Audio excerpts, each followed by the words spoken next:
All right, hello everyone, and welcome to the Superstar Cup. BB Smiley here, bringing you a uh money tournament. It's been a while since I've casted anything. First time casting this game, Legion TD2. We're gonna go ahead and get started. We have quite a bang up tournament. You can see round one getting started. We are starting with the Flying Dutchman versus Ganked by Bananas. As we're going to go ahead and jump into our first match right now. So keep a note, we are on a 10-minute delay here. As such, not going to be the most chat interaction. This game somewhat uniquely about hiding information. And so as a result, we necessarily need to have a much longer delay than I would have when I was. But we're going to go ahead and over here on the left side, we are going to have give me this one is a Flying Dutchman, and over on the right it's going to be Ganked by Bananas. Looks like we're going to have Aviator, who is the #1 ranked player right now in Legion 2 TD, in the left lane, Civ HD on the right, and on the other side going to be Smithy and Witterson. Witterson is the 20s or is the 12th ranked player in the game right now, I believe. Yes, ranked 12. And Smithy is actually a very high ranked player as well. Is in the tier above Diamond. I actually can't remember what it's called because I've never been there. Taking a look at this setup as we get going. Looks like something hasn't loaded. Oh, the treasure hunt. I see. So going for some early. All right. So right out of the gate, doesn't look like any snails were sent. Everyone going into attack up on the king. We have a couple flaming archers on the left side here for Smithy. Witterson going with the Priestess of the Abyss open. On the other side, we are going to have the this is typically a Pro League open with a Watcher.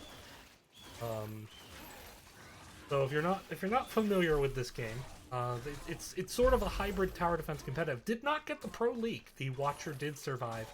And over here we have a Bone Crusher. So right out of the gate, Aviator did spend all the gold, not getting any workers yet, but treasure hunting the I'm blanking on the name of the unit here, but this is one of the tier 1 units.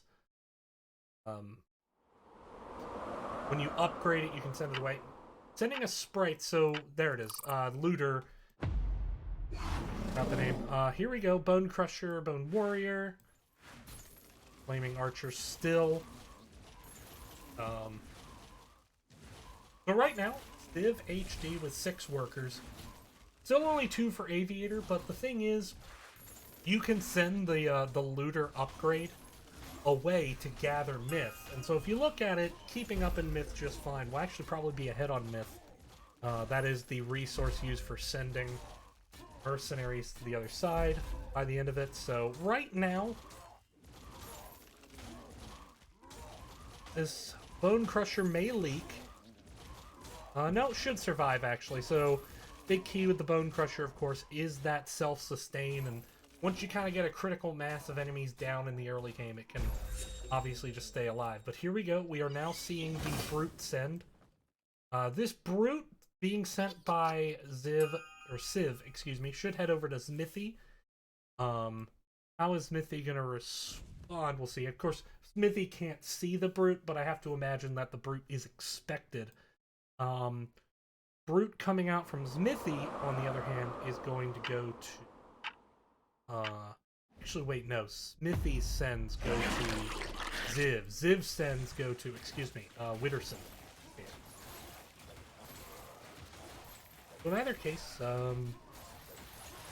see how this Brute does right now. We have the B upgrade. The B is actually an interesting unit for a tier 1, because technically it can still do damage even in the late game. Due to its kind of death rattle effect. But these Bone Warriors holding well. We got the first pretty big leak here. It's going to be Civ. I keep saying Ziv, and I mean Civ. Civ HD is leaking fairly significantly, about 70%. Only a Watcher here, so this will break through onto the King, one would imagine. Yeah, well, we'll see how much damage it takes. The Daphne is a pretty good range unit, so it can take out quite a bit here. So the King may not really take any meaningful damage. Yeah, the Daphne is going to die to this Brute here, but could be sort of a tactical leak right now. Everyone with 6 workers goes for Aviator, but he does have those 2 upgraded looters that he can send away for Myth. So, you know, that was a pretty big wave 3 send. But taking a look now, we got 2 Bone Crushers. Now we are seeing the Deep Coiler come into play. Should say the Sea Serpent, but it upgrades to the Deep Coiler. This is a particularly powerful unit from a sense of countering mercenaries. Any ranged mercenaries can be very damaged by this Sea Serpent. Keeping in mind here, Aviator is the rank 1 player in the game right now. Witterson rank 12.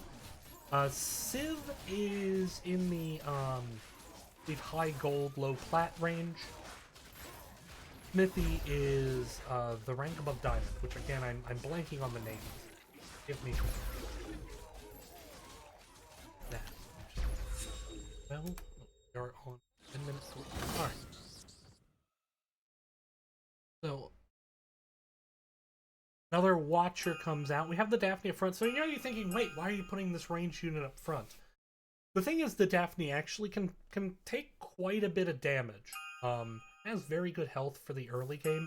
Also, your whole lane activates when the first tower or first defender you have gets aggroed. So you'll see very often, while it may not make sense to maybe more inexperienced players, that in fact the ranged units go in front of the melee very often. Because the melee will run up and still hold aggro, but you can see the Daphne took some damage.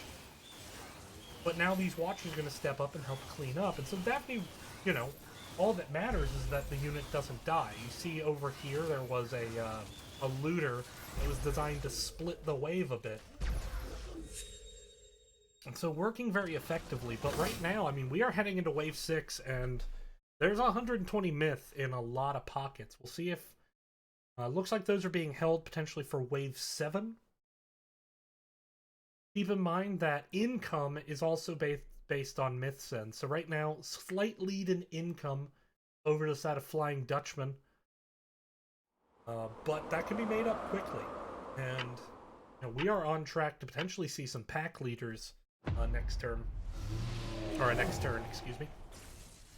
And here comes the Harbinger out. Now the key with the Harbinger is it is a summoner unit. So you want to make sure you get at least 2 summons out. If you get 2 summons out, it is quite a powerful unit. Get fewer than that, it's actually less than its gold value compared to other units that cost 100 gold. But here come... Alright, so we have a double Brute coming out from Civ.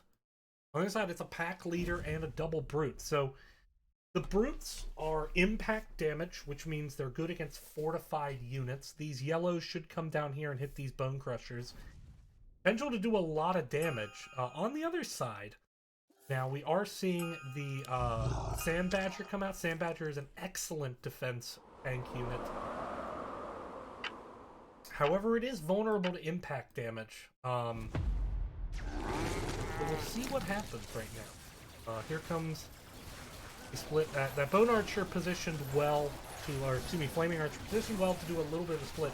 You're seeing some good wave maintenance here. By that I mean, the goal often is to build your wave in such a way that it does split the defenders, and you want to split them because if you can focus your attacks and the wave can't, you should clear the wave with a lot lower gold cost. That said, once again, gonna have a fairly big leak here. Take a look. The Civ already had a leak earlier this game, and now that's a 59%. We have a 37% leak over here, so generally anything below 40 is just considered like a pro leak. You know, if anything, it just buys time for you to save more myth for the next phase. Of course, it also buys time for your opponent. But we have a pretty significant leak here. We'll see how much damage this king takes, but really the big key is just what the net gold change is. So, taking a look right now, it looks like about a 90 to 20 advantage is where, okay, that's interesting. Different numbers for different folks, but anyway, total, it's about an 80 gold advantage, heading over to the right side, which is ganked by Bananas. So Flying Dutchman currently doing what they can.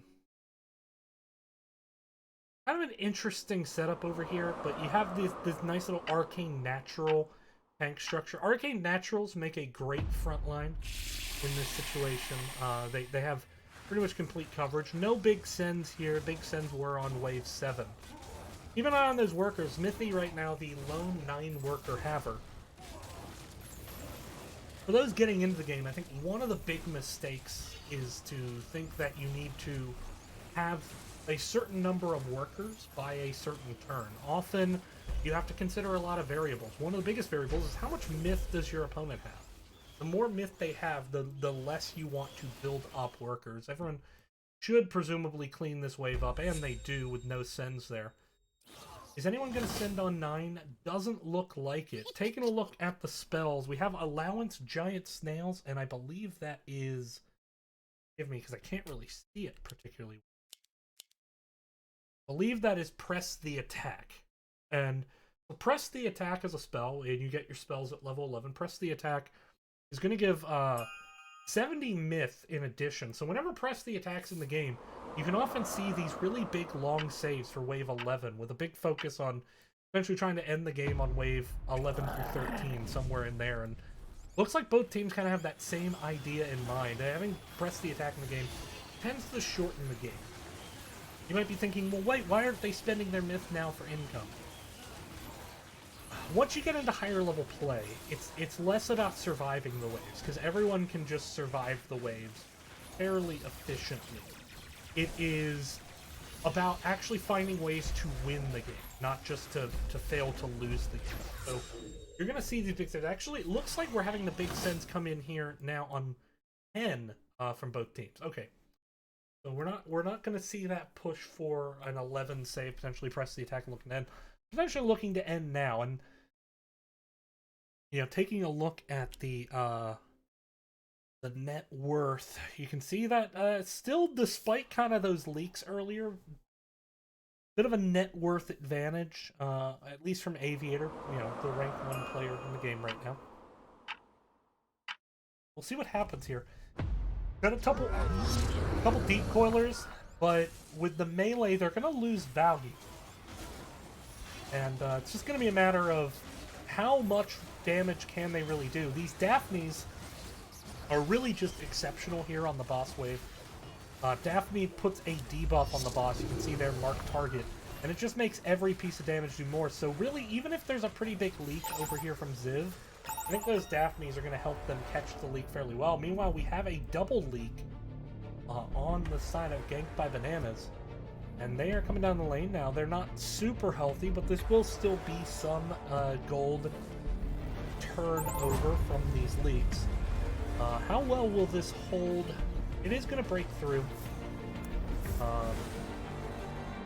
What are we at? About 77%, 76% versus 60%. So about 60 to 70, 60% to about 75%. But right now, the gold from Team Leaks has more or less equalized. Now, we're seeing Ziv use some small sends here for Econ. On the other side, no sends coming in. I think there's a pretty big emphasis on Pierce damage over here. Pierce damage is really good from about wave 7 all the way to wave 17. The only waves that it can struggle are wave 9 and wave 13. So I would expect to potentially see a big wave 13. Here we go.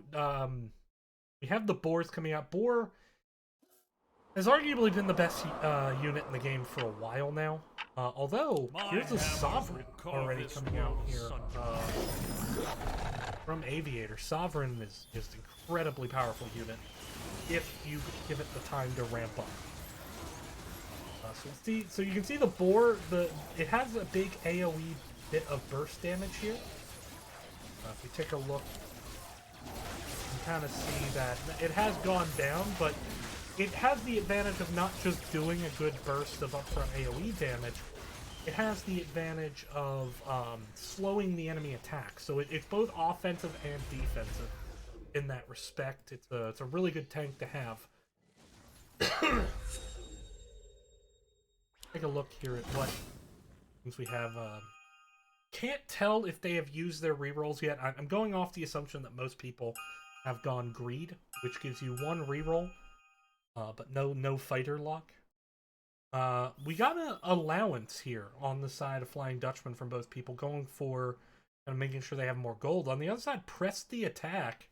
And you can see, I mean, just a massive translation. And in fact, Witterson already up to 14 workers. But should be noted, much lower in terms of actual recommended, much lower than the recommended value. That said, Witterson has been splitting the wave very, very well. Has a really nice split going here, and these consorts actually can do more damage than you would expect from their fighter value, given that they have that death rattle damage. But yeah, actually, there's a really good hold here by Witterson. Very low gold hold, and now it looks like we're starting to see Sens come in for 13. We are having Ogre coming out here for Smithy. Great against great against low health units, and great against fortified defense. Well, it looks like we're seeing more of an income focus on the Sens here from Ganked by Bananas. On the other hand, no Sens yet on the side of, Flying Dutchman. Flying Dutchman going to continue the save here. Aviator with 255 at the moment.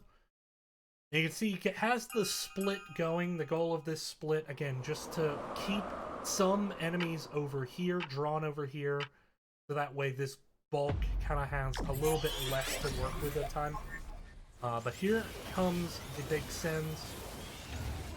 Should notice, again, these are income Sens. These are minions like the Drake that provide max income for their myth value. Some minions are more powerful, but at the cost of being more powerful, they provide less income per myth. Looks like, though, Aviator's going to be able to hold this fine. A lot of myths spent there.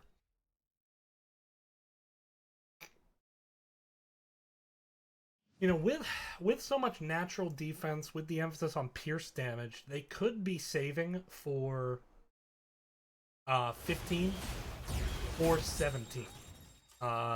17 would be a really long save. Actually, no, it looks like they're going now. So, my mistake. Myth being spent. We have the pack leader safety mole being sent by Aviator. This combo, very, very strong. Oh, thank you, Jasmine. That's very nice to say. This combo, very strong. Providing both attack and defense. Kind of two support-oriented minions. On the other side, no Sens being coming in. So we're going to focus our effort kind of over here. Just, generally going to focus on where the Sens go, because that's a lot more interesting. A lot of King upgrades coming in on the side of Ganked by Bananas. And yeah, I should note, this wave is a wave that the Priestess of the Abyss is really going to fall off a lot because of the arcane defense type. On the other side, though, we now have the gates coming in. Do those gates have any buffs? Okay, they do have the amplified magic from the Starcaller. That's always a good combo. Starcaller is the upgrade of Disciple. The Starcaller specifically provides an aura buff of mana regeneration. So you pair that with the gates, it's a really good synergy because it gets the gates minions out faster. The key with gates, very powerful unit if you can get all the minions out. But if you can't get all the minions out, it really loses a lot of value. So you either need a lot of really strong upfront tanking in order to buy time, or you need to give it buffs that bump things like mana regeneration. Also, healing can be strong with it, but again, it really depends on time. If you don't give the gates enough time to get a lot of minions out, they're not going to get nearly as much value. Taking a look, no sends coming here. So right now, 59 to 50%. Taking a look, we have a pretty I'm not sure why these numbers differ, frankly, but all things considered, this looks like taking a look at the net worth. Looks like the net worth starting to favor Flying Dutchman a bit here.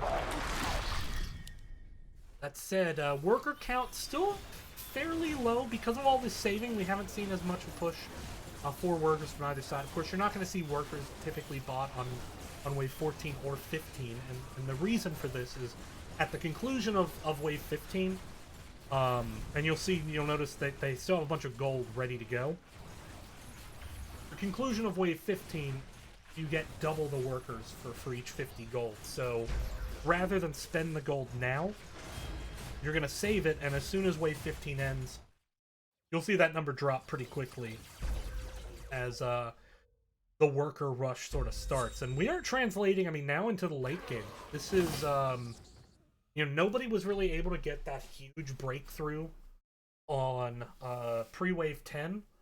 Nobody able to really do enough damage on 13. And so now we're translating into the late game. Kind of the big waves to watch out for here. 17, if the enemy has a lot of magic damage, could be a really good wave to send. Wave 18, just a ton of HP and damage, but a small number of minions. So it's a good wave to punish AoE builds. And then from there, you kind of start looking at, wave 20 and wave 21 as of course being chances to end the game. But right now, here you can see the Red Eyes come in. Red Eyes, just such a good unit on wave 17 and 18. Gonna get a ton of value in terms of just that quick little burst damage. There's a lot of minions on these waves. 17 has 12. This wave, I think, has, 16 Anuses? So these two waves sort of favor a lot of AoE damage, a lot of AoE buffs. You're seeing a pack leader now coming in here. Here you see the Sovereigns just starting to go to town. If the Sovereigns have enough time to stack their mana and proc, they're going to get some work done. So Big Sen's coming in here now. We have the Four Eyes coming out, trying to burn through those frontline tanks quickly. Hoping to get the damage onto the Sovereigns. The way you beat a Sovereign, you got to kill the frontline quickly. Otherwise, the Sovereigns get stacked, and if the Sovereigns get stacked in their wave, there's going to be no leaking. And the thing with the Sovereign stacking that's even worse isn't just that it ensures that, in this case, Aviator would be able to clear the wave. He'd also be able to catch any leaks from Civ. With Myth coming out, looks like we got the Pack Leader and the Ogre versus the Pack Leader and the Safety Mole. And here, Four Eyes, Ogre.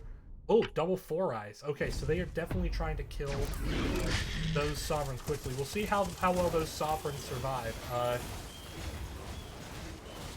Another Red Eyes over here from Aviator. Just an incredibly strong unit, especially on wave 16 and 17. Just get a ton of value. And keep an eye on these Sovereigns. You can see, I think this one's going to not be able to stack. The other one, on the other hand, I'm pretty sure will be able to stack. And that should be enough to prevent the worst of the leaking. On the other side here, we have a massive leak coming into Ganked by Bananas. But with this stacked Sovereign... Oh, wait, no, the Sovereign does go down. So it's not going to be a free catch. So there is going to be some extra leaking, but we're having GG's called, and that's going to be it. So look for a bit there. Victory. Looked for a bit there. Let's take a look at some stats here if we can. Looked for a bit, to me, like Ganked by Bananas had a little bit of an upper hand in the early game. Kind of getting a pretty big leak on Civ somewhat early on.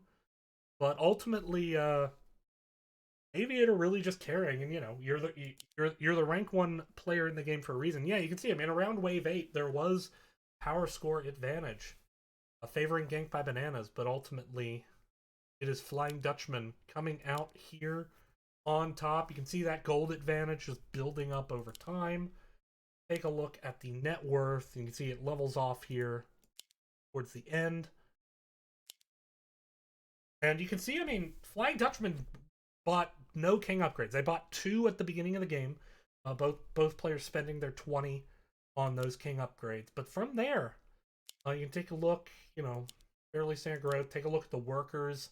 Ignore this because this is just, hey, we've lost the game. Let's spend all our money on workers. Not really a big push into workers. And often I think players get themselves into trouble sometimes, spending too much on workers. Here, because of the saves, nobody was spending that money on workers till the very end. And but I mean, you can just see this is what you get at higher levels of play. You get a lot more saving, and we definitely saw that. So we're gonna see if we can get set up for a round 2 game. Bear with me while I get that going. Thank you everyone so much for watching, and we'll be right back. Stay tuned. Thank you.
Alright, looks like we managed to jump into another game here. Now heading to wave 13, so a little bit behind our last game.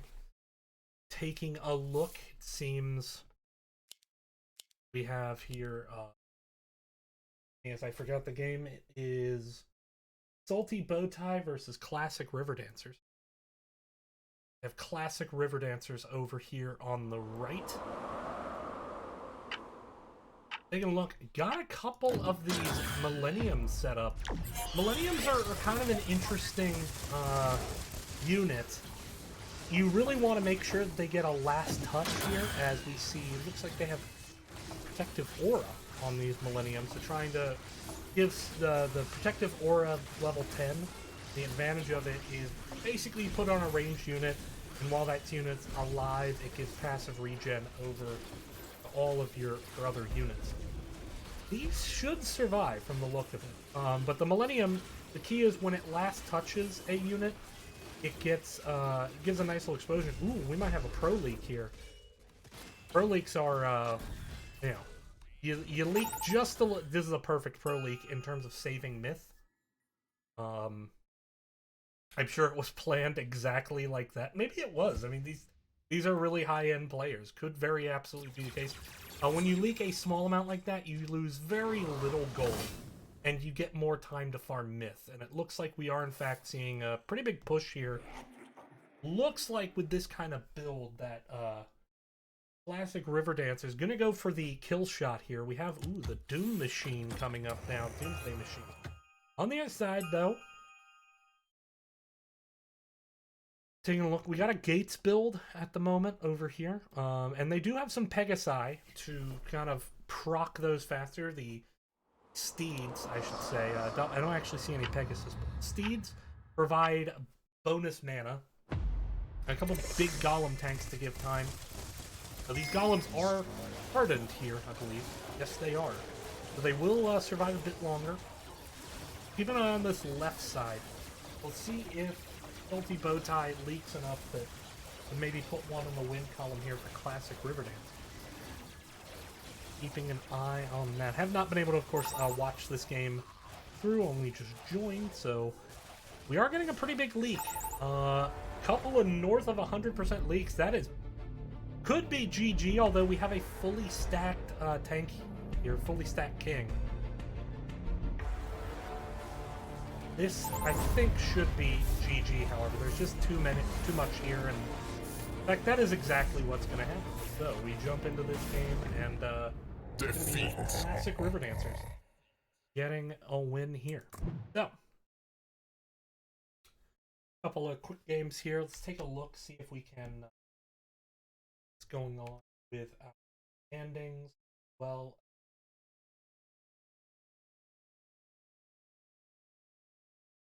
as our live look in. So I do know Flying Dutchman won their first match. I now know Classic River Dancers won their first match. So Salt in the Jungle, Crash and Burn. That match ongoing. I believe it's being casted on the main channel right now. Next Spirit, When Bugs Fly, that one's on Shadowwing's French channel. Those are, I believe, still ongoing. Let's take a look in and see if we can join one of those. Here.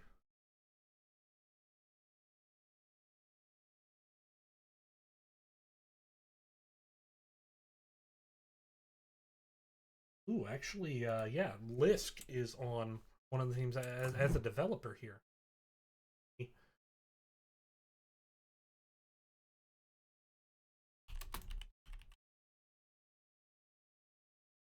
if we can jump into that.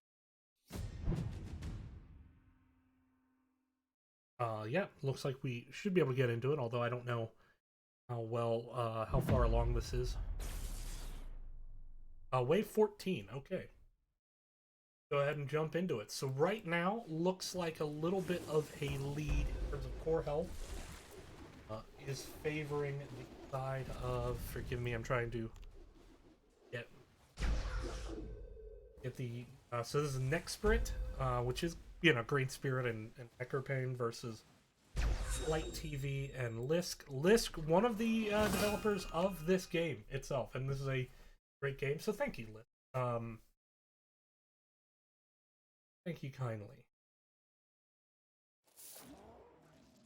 When Bugs Fly. That's it.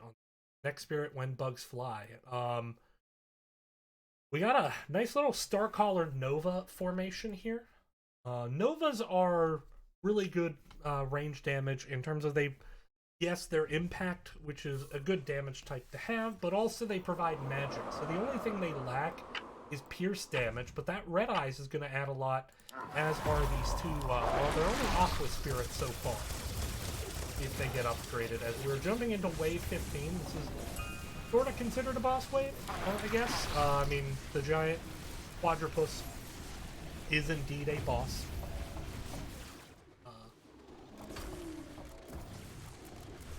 Green Spirit with, wow, 400 myths saved, and actually a much higher worker game than the last game we were in. 21 and 18 workers. Forgive me. Sorry, did not want to sneeze, was fighting it, heard it coming. But we do get a little bit of a leak here, nothing substantial on the left side. On the right side, you know, with this level of hold, I mean, we'll see kind of how the Starcaller and the Novas just do a lot of good damage on this wave. The Starcaller does provide pierce damage. Well, Magic damage, though, from the Nova is very good on this wave. Looks like the Four Eyes will get through, but just by itself, so it'll do some tickle damage, not substantial. On the other hand, though, we have a Kraken. So cue Liam Neeson. Kraken coming to the way of When Bugs Fly.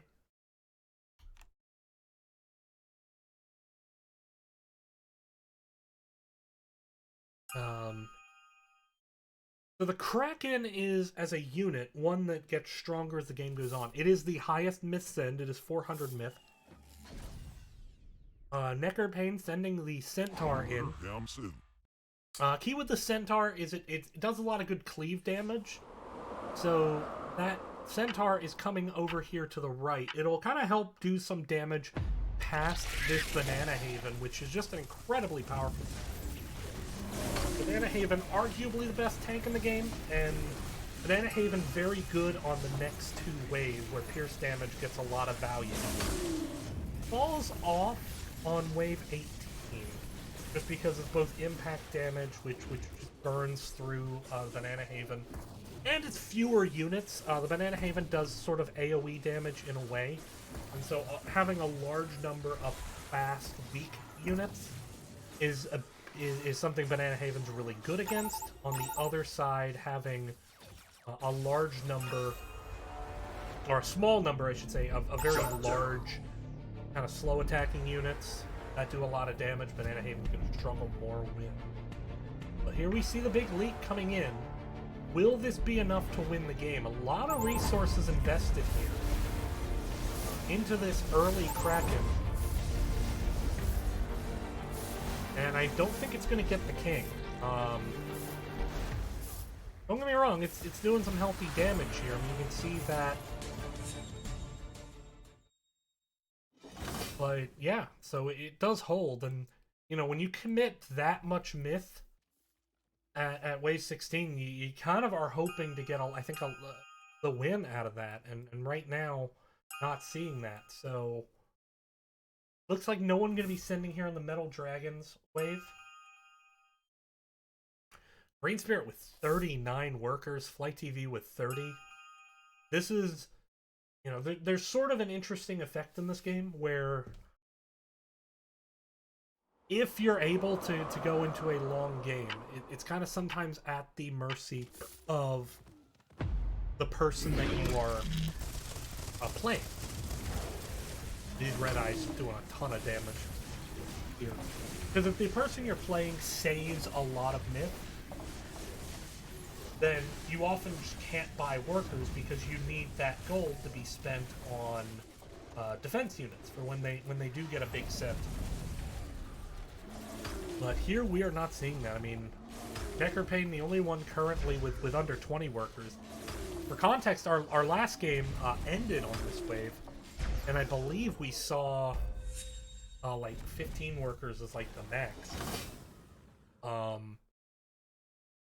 lot of Turtle Dragons coming here. I guess they're expecting the 18 send. And so this is just, hey, look, let's get some econ out.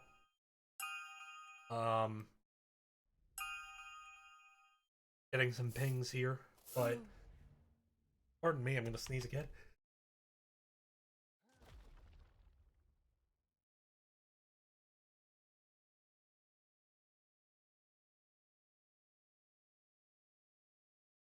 Sorry about that. But Shamans are always a good send on this wave because these are all kind of each their own mini bosses. And giving it bonus attack speed really helps proc its ability just very fast. So my suspicion is the game ends here. It's just a matter of who comes out on top. Obviously, you saw a much bigger myth push going against the side of Nick. Well, actually, I take that back. I mean, 740 going into Bugs Can't Fly. So the question is who really leaks last? Because I think everyone's gonna leak. Although, actually, this is Azeria. Azeria is incredibly good on this wave because the key with Azeria is it does effectively percent damage. And actually no leaks here on wave 18 on the side of Bugs Can Fly. We'll see if this Azeria can at least burn down this last shaman. They do get one of the shamans down. I think they'll be able to hold here. They're going to definitely take some damage. Yep, they are definitely going to be able to hold. And so this has all the makings of a 21 game. Which means right now, that worries me a bit about Necker's Spirit, given that they're just... Neckerpain is so far behind on workers specifically. Currently below 20, everyone else above 40. And when you go to level 21, it's kind of all about that income level. And right now, I mean, you know, doesn't have the lowest income level, but Lisk with 68 workers definitely going to be able to catch up a lot.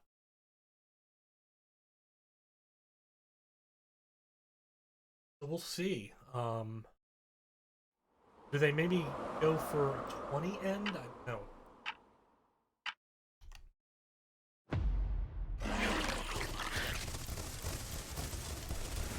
But here comes a wave. This wave made up of Pierce, Damage, and Swift. So Pierce really good on the attack this wave. Against Magic, Pierce Damage is the only super effective. Magic is neutral. Impact is a bad damage type here, but Impact really good for the next wave, which is the boss wave. And it looks like we are going to see some sends here, and possibly an intentional pro leak here by Lisk to just buy more time for Myth. See, he is sitting on 600 Myth here. The question is he going to spend that now? It looks like he is. Got a Shaman, a Witch, a Four Eyes. And can't really tell what that last... Oh, just the second Witch. On the other side... Pardon me. Sorry, I did not mean to sneeze on stream there. On the other side... Not really a send coming out here from Neckerpain, just so kind of far behind in that Myth production. Using high-income Turtle Dragon sends just as a way to build up, but, you know, if you look at this setup, the whole point of the setup is we need to buy time for our Sovereigns to stack. That's it. All these squishy minions actually work to buff the boss here. If you take a look at this boss, its key ability is that it gains 1 bonus damage and heals by 150 whenever it gets a kill. So all those little peewees potentially could backfire here for Neckerpain. We'll see if that happens. Green Spirit looking well in hand with this Azeria just melting. Yes. Taking a look at this Azeria's damage numbers, I mean, you can just see they're insane on this wave. So this should be a hold here by Green Spirit. Might get a leak at... Oh, double leak here. Shut down. So Neckerpain does get a pretty sizable leak. But just holding as long as he did, Green Spirit may have just won this game for his team. You know, the key is if you have a double leak, the wall only drops when both waves reach, and both waves reached. So wall drop faster, so it's going to be Necker's Spirit picking up the W. Alright, so jumping back to our standings, let's take a look here. See if we can get some updates. Necker's Spirit gets the W there. Salt in the Jungle, Crash and Burn. We'll find out what happened with that. That's currently with the main stream. We're going to start getting set up here for the second phase. We'll be right back. Thank you all very much for watching.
Or we just send out a snail. If Bonnie doesn't shift here, I think he's in a lot of trouble.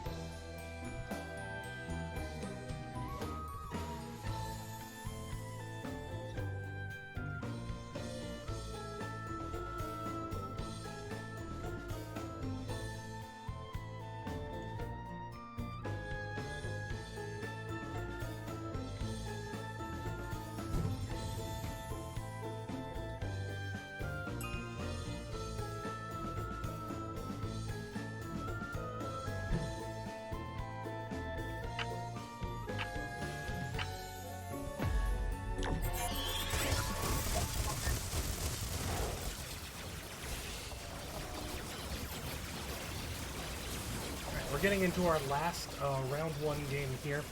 One I think got a bit of a later start. Is a little bit behind. This is currently also being on the LTD2 Twitch channel, so you can jump over there and get two casters instead of one. Two casters for the price of one. Of course, this is free anyway, so costs the same per caster regardless. But nonetheless, currently taking a look. Excuse me. Trying to figure out what that noise is. Anyway, heading now into wave 14, taking a look at the net worth of the teams. Net worth lead over here from Ashton Butcher. I don't know how you catch 240% of leaks, but nonetheless, it has been caught. So taking a look here, actually looks like no leaks yet this game. So a much slower paced game here. No one really forcing anything yet from the looks of it. Although I expect that to change soon.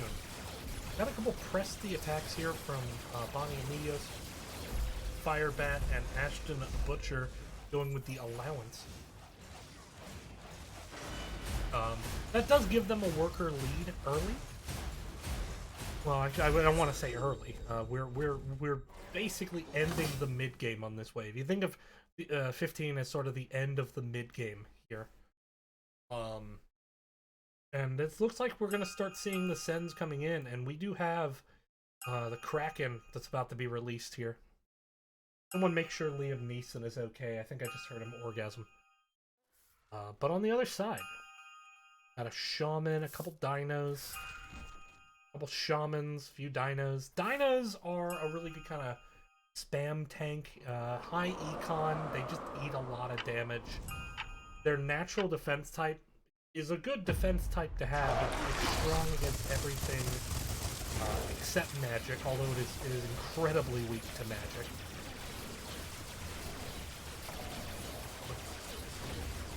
From there, you see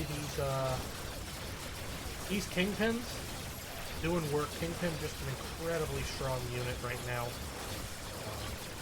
But that said, it's not going to be enough. We're going to see definitely a leak over here on the side of Bonnie and Medios. Firebat and Ashton Butcher also going to leak. So we have double leaks here.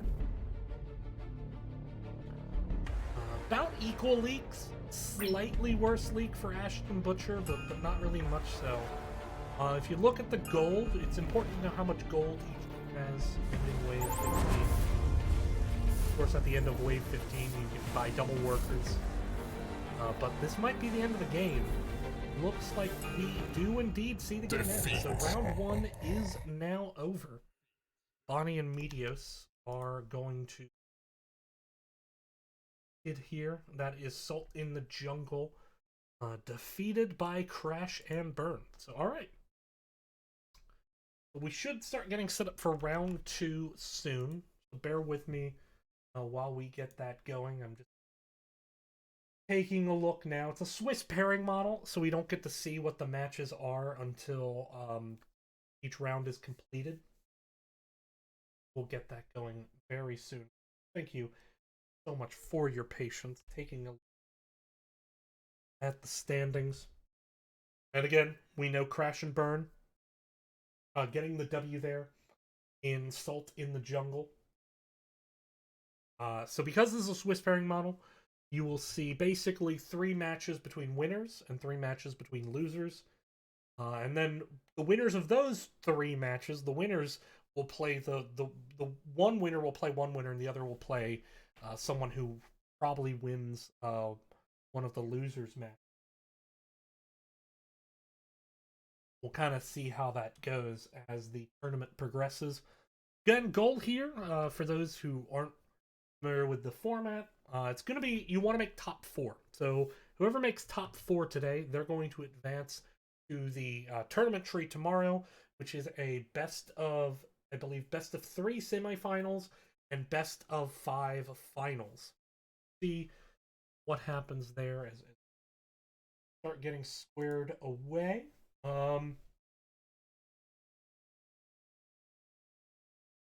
Look.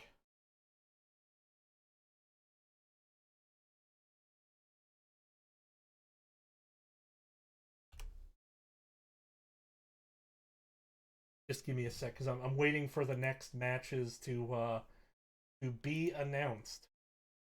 Being very patiently.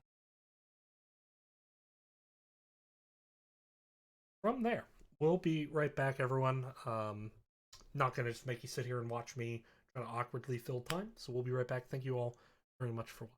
Take care.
All right, we're back.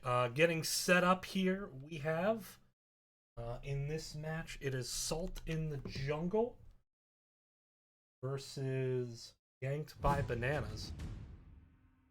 That is the match that we are jumping into right now. And of course, Salt in the Jungle is led by Bonnie, who is, in my opinion, the best content creator the community has. Just an exceptional content creator. I have learned so much from watching his videos. Sorry, little brown on my nose there. Excited as we jump into match. Everyone, this is Mastermind. If you're not familiar with the game actually has I believe 8 different builders or 7 different builders. And those builders come pre-kitted out with 6 different minions to build, or 6 different towers. Mastermind is a separate setup where you don't get a predefined list of minions. Rather, it's sort of randomized, and typically you're shown 10 and you pick 6. From there, you build accordingly. And so ranked games, and therefore this tournament as well, are played in Mastermind mode. And the idea is it really tests, you can't just memorize some predefined build. You have to react to what you're given. You have to kind of know the synergies, know how you want to build. And so it's gonna be a fun setup. I'm really excited for this match here. Assault in the jungle. Once again, jungle. Yanked by bananas. So I wanted to get this one because, it seemed apropos. I guess Smithy,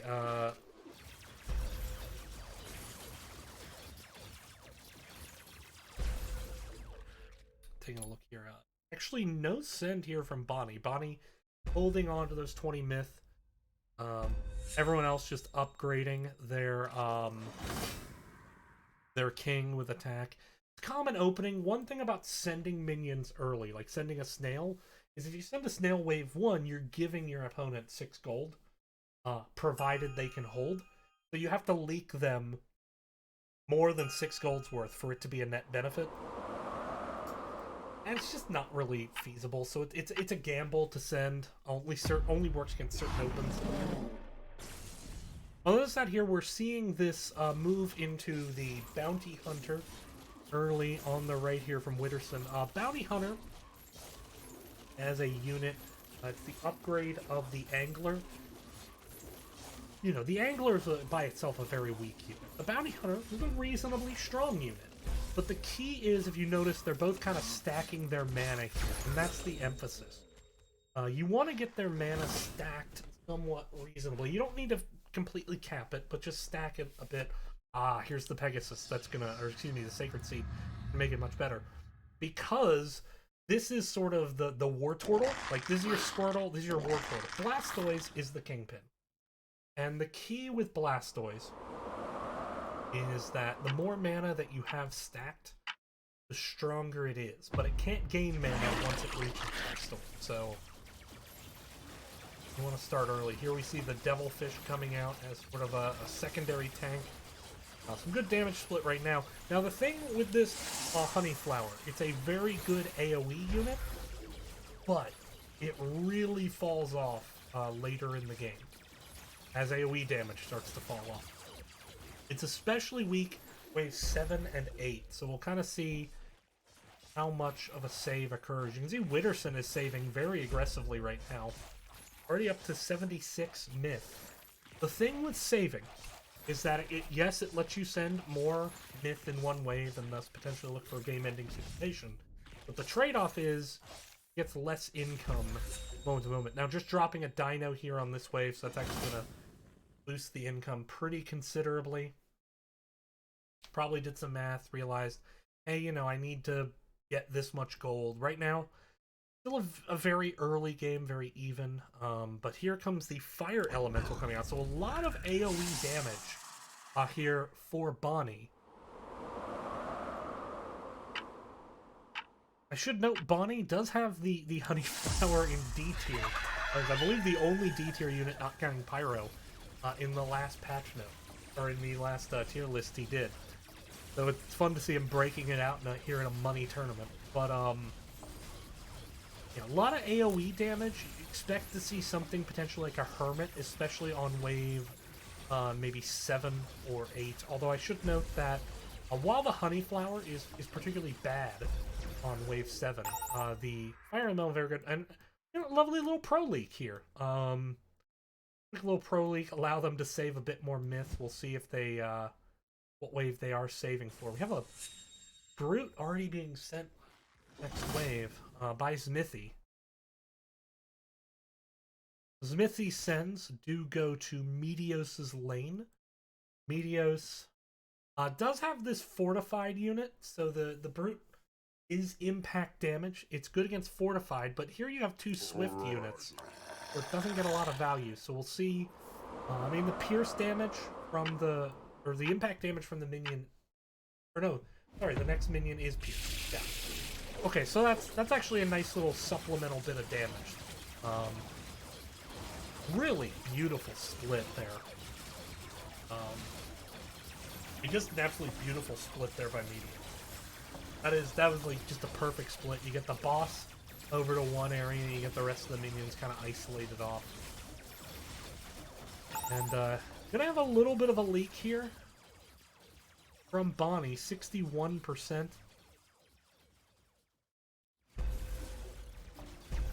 Take a look. Bonnie did only actually receive 40, so Turtle Dragon, that was the only minion sent. Sort of a planned leak here, one would imagine, from Bonnie, going with that 8th worker. Trying to boost long-term income. Already can see up to 53 income so far. And given that he's actually kind of leading myth, I mean, this is a really good place to be in income this early. I'm going to allow him to kind of snowball into the mid-game very effectively. Worker lead for Sultan the Jungle in a big way right now.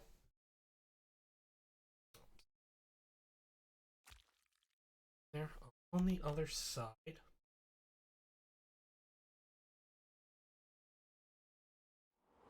On the other side. Tanked by Bananas. A little bit down in workers right now. We saw actually a few minion sends here from Meteos. What were those? A Brute? Yeah, I think it was just the Brute. Oh no, there was a snail there as well. Just died fast. So kind of some trickle income sends here. Meteos now leading the income race, 62 and 53. So we're gonna, we're seeing a save here from Smithy and Witterson. Looks like, I mean, either 8 or 9 seems likely. I don't think they can really afford to save too much longer than that without really hurting their long-term game. Taking a look at the upgrades. We have giant snails, we have overwork, and we have, I believe that is allowance? Or not allowance. It's the one, I can't remember the name, but it's the one where basically the amount of money you have at the end of the build phase, you get 70% of that up to 170.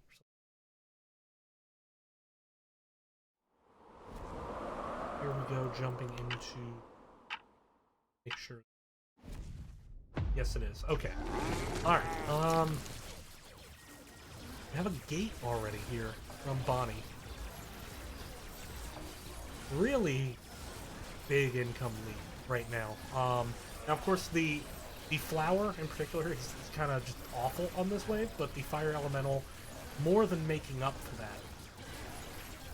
No real arcane defense right now. Does Bonnie actually have any? Well, I mean, the fire elemental is arcane defense, I guess. Could be sufficient.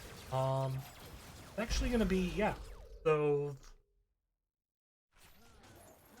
gonna work out well. On the other side, double leak. See that mass spearman paying dividends there. See how much damage it gets. Focusing more on kind of the income differential right now, but Smithy and Witterson have started to be able to kind of close this worker gap, but the income gap, it's kind of about 20 for each of them. 23 from Smithy to Bonnie, and well, it shrank to just 14 now with Witterson and Meteos. Key with these kind of worker curves, they are exponential, and if you fall behind, you kind of have to make some aggressive move to change that. Smithy currently sitting on 62 gold, looking like a save potentially for the next wave. 16 coming in. We're seeing Bonnie send some mass snails, but we're going to focus our attention over here because we have a pack leader and a safety mold coming in. So looking to kind of counter leak. There's a little bit of leak on the side of Ganked by Bananas. So now Sultan the Jungle gonna have to weather the storm. Fire Elemental getting that attack speed up, and with that Arcane does hold fairly well. Now the gate gonna spawn one last minion here, but there is gonna be a leak, but you know, really good hold here by Meteos. With this Trinity Archer, it should wipe this out fairly quickly. Very good against the swift defense type of those Cobras. Good hold here against that level of send. I mean, there was a lot of myth sent, and you know, preserving their econ lead, that's kind of the big part of it that we're gonna focus on here, as that should allow them to kind of just continue to potentially build a lead later. Although that's it, Bonnie still sitting on 8 workers at the moment. Everyone else moving up to 11 and 12. You know, one thing about this style of Gates play is that you do need a bit of time to get it online. Once you get it online, very powerful. But going with the early second Gate here, should note that any buffs the Gate receives, its minion receives. So notice the minion here does have that attack speed buff. So the Gate itself doesn't attack. It's not going to get anything from the attack speed.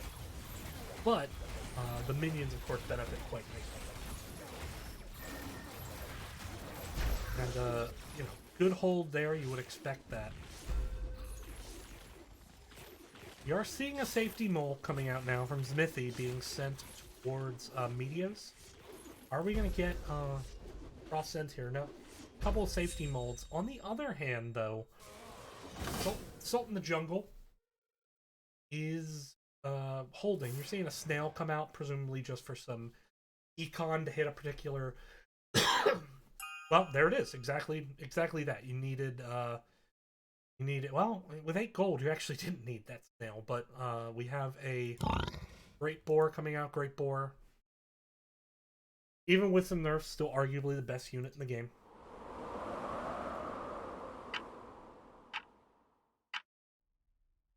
Keeping an eye on this. With the double Kingpin, this is double full stack Kingpin. Witterson's in exceptional position, but to really be able to push some econ here. Full stack Kingpins are incredibly effective in terms of a power to gold ratio. On the other hand, Bonnie, you know, this is always a bit of a tougher wave for this kind of Gates build. Bonnie should leak here. And with a double leak now, and I mean a pretty sizable leak at that, this should be an opportunity on the side of Ganked by Bananas to kind of turn a lead here. I mean, they did spend their myth. Bonnie and Meteos still with plenty of myth in hand. It is down to about 54%. Take a look. So this is a pretty decided advantage in terms of gold from leaking on the side of Ganked by Bananas. On the other hand, though, the raw income itself heavily favoring Salt in the Jungle. Oh. The longer this game goes, the more it favors Bonnie's team. On the other hand, Witterson wants to maybe look to try to end the game a bit sooner, so you expect them to start saving some myth, maybe looking at kind of, let me think, pierce damage, a lot of pierce damage. The minions are magic. Yeah, or no, they're impact. Okay. Pierce and impact, so you probably want to go to like a natural wave. But the next natural wave isn't until 15. We'll see if maybe that's the direction they look. I mean, these guys have impact. Not the... Oh, but the range guy.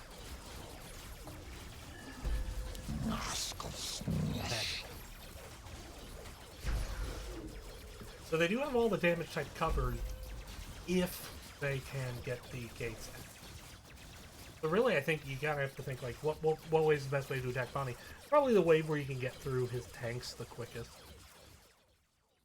See when they send. Right now, I mean, both north of 200 and Myth, 14 and 16 workers, but man, this income gap by Bonnie, I mean, this is just utterly massive, and massing giant snails here just as a way to spend income, keep that income growing. Both of them going giant snails.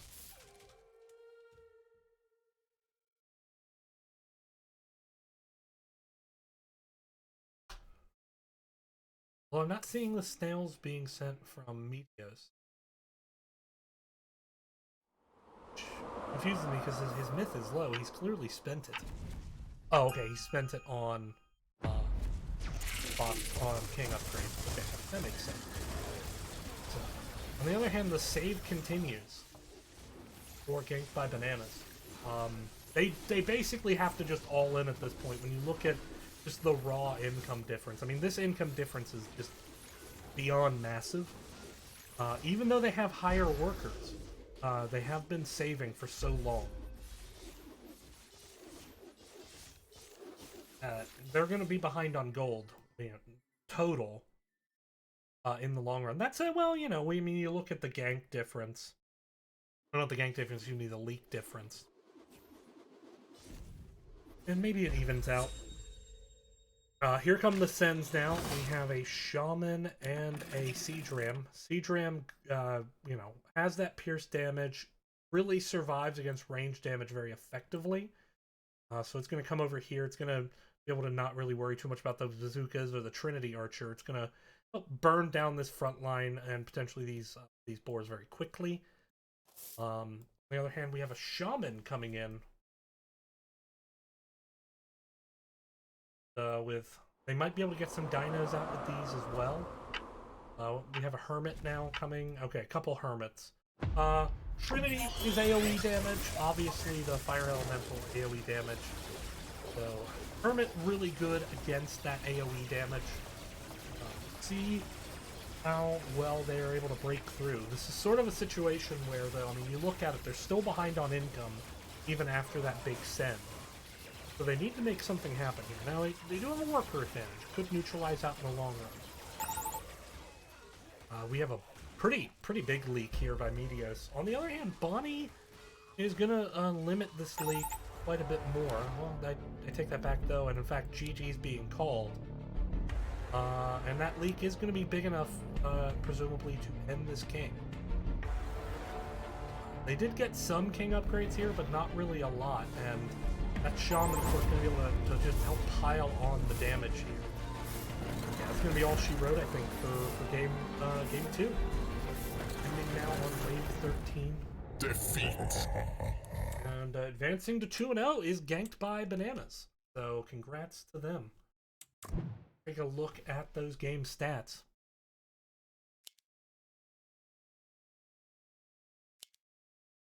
Yeah, you can just see the power score advantage. With that save, ultimately going to Ganked by Bananas, getting that gold advantage as well. So despite kind of the leaks from, despite the leaks, early on, didn't really change the dynamic that much. Until really about wave 8, and then of course you see it just slowly build up over time. The extra workers helping to build up the myth. Take a look at the myth sends, and I mean, yeah, you can just see. I don't know why Witterson's not on. Oh, they overlapped exactly. Okay, so yeah, just that big from 10 to here. They managed to save 400 myth with those extra workers. That was enough to put them over the top. So. I think Bonnie and Meteos maybe wanted a situation where the game would perhaps last a little bit longer. I mean, you look at the income, they have, pretty big income advantage, all things considered. And you see these two, I mean, they actually took an income loss because of the level 11s that they took. Nonetheless, here is your end result. So, with that, we're going to get see if we can get into another match here. Let me just make sure that I'm jumping onto a different match than my colleagues here. And put the standings up already, actually. 3 matches already over. 4 matches over, because that was one of them. Let's see if we can jump into Spirit.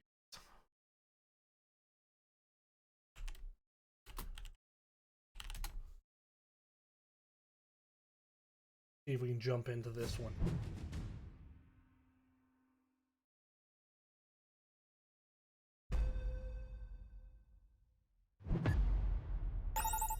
This is Necker Spirit versus, I believe, Cat Jam. Take a second to get that. No, I was wrong. It is Atomic Pyro. But oh, we jumped in at a time, from the looks of it. Good note here, you can tell Necker Pain was the one that. And yeah, it looks like right as we jump in, Necker Spirit is about to drop this game.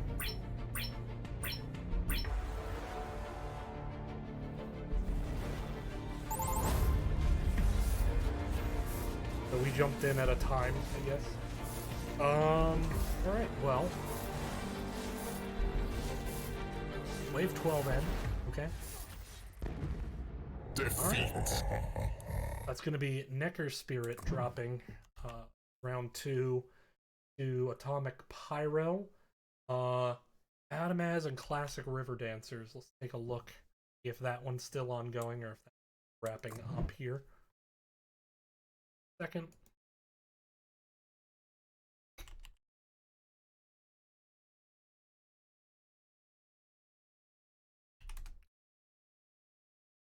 See if we can catch the end of that. This should be the last round 2 game that we're loading into. It's actually already being casted by Shadow Wings. Here we go. Let's take a gander. Wave 15. Both teams with a low king. Okay. Ooh, got a few arcane defenders here for this next wave. Is that okay? Villainy. All right, so kind of just getting our bearings here. Right now, both teams both teams go full villainy. You can see quite a bit of gold save here on the side of. Give me as I'm actually trying to remind myself these teams' names. This is Adamaz on the left side versus on the right side. Adamaz have a lot of gold in pocket, ready to buy some workers potentially. On the right side, my guess is we're gonna see both of these teams send probably wave 17, maybe wave 18. There's sort of a prisoner's dilemma here. If you try to save and the enemy team spends and you leak even a little bit at this point, it's probably going to cost you the game. Ooh, Maz with 917 gold entering that phase. Goodness. Hear him the snag. You see, nicely buffed Lioness here. Nice triple buff Lioness. Here we go, wave 16. Looks like we you know, again, talked about that prisoner's dilemma here. Just recognizing, look, with as low health as they are, we just need to leak them a little bit. So we're gonna focus our attention here onto the side of Classic River Dancers. If they hold, you have to assume they win the game. How much work is that Kingfisher gonna do? Kingpin gonna do?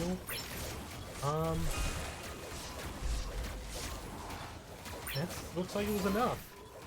But the question is, ooh, now with this leak over here, ooh, that's a big kill. That is a big kill.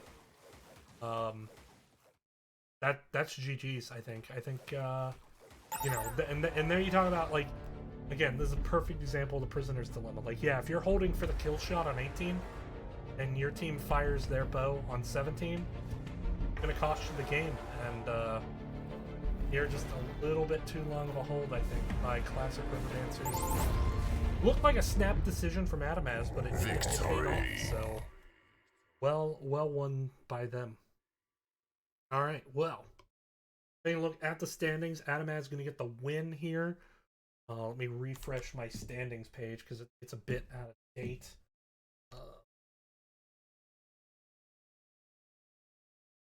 Go ahead and see what things look like. So we should get Flying Dutchman and Atomic Pyro, as well as Adamaz. We're going to see two of those teams play.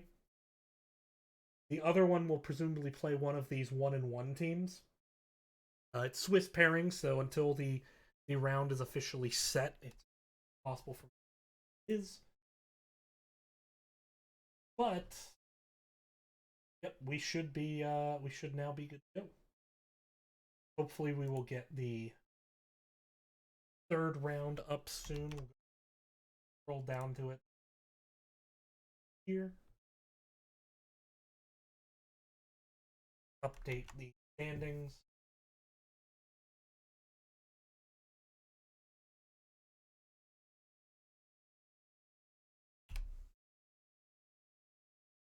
All right. Well, I'm not going to go away right now just because we should be able to get started fairly quickly and hopefully keep the pace going. Time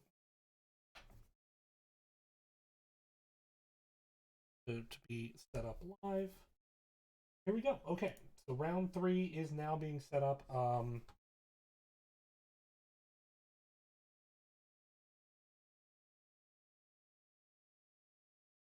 We got Pyro versus Crash and Burn. Flying Dutchman and Adamaz playing each other. I'm going to assume that the main make the winners match. I might do Atomic Pyro versus Burn.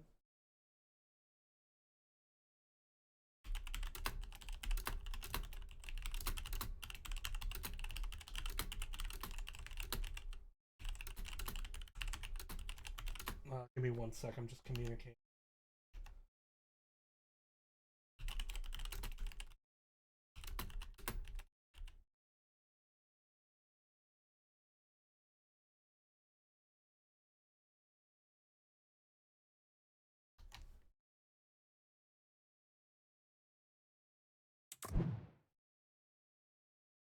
Getting squared away here. Flying Dutchman Adamaz is the winner's match. Assuming that one's going to be picked up by the mainstream.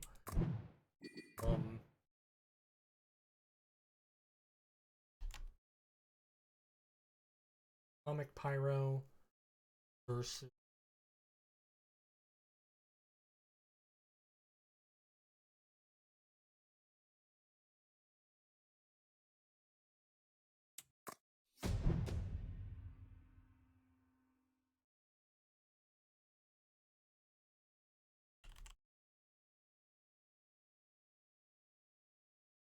okay, the main is taking. That's what I figured. Okay, so yeah, I will jump onto this. Taking a look at the standings. I'm doing Atomic Pyro versus Crash and Burn. So this is, you know, the one of the 2-0 teams that did not get paired with another 2-0 team. But we should be good to go. So XGod 37 in this game is rank 5. Crash and Burn, led by Ashton Butcher, is rank 4. So this will be a fun one.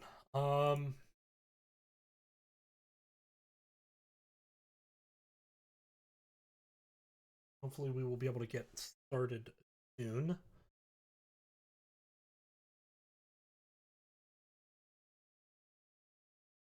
Wrong button there. I'm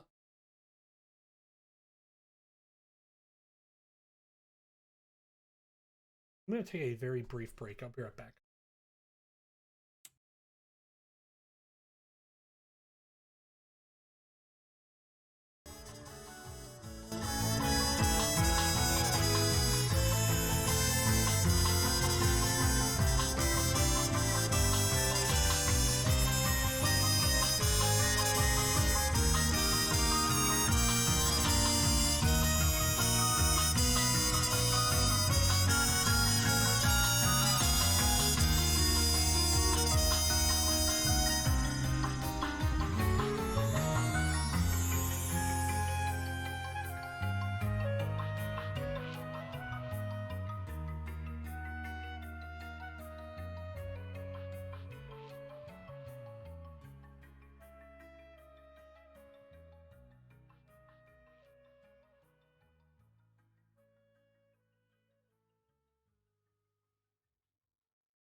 All right.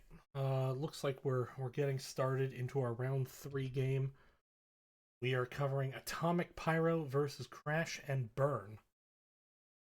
Winner of this match going to be safely in that upper echelon.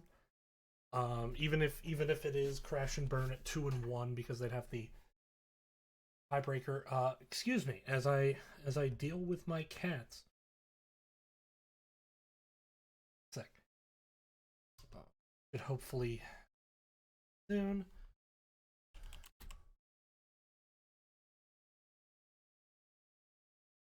One second.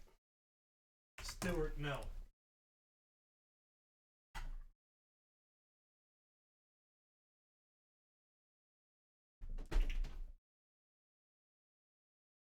Right.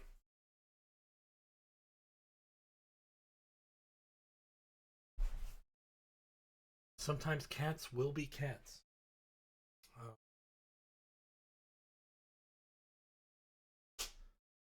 Bless you.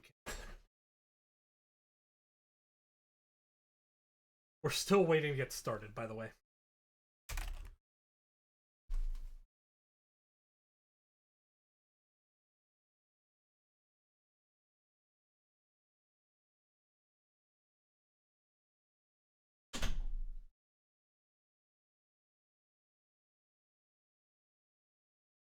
All right. We are now jumping into it here. On the left side is Atomic Pyro. On the right side, Crash and Burn.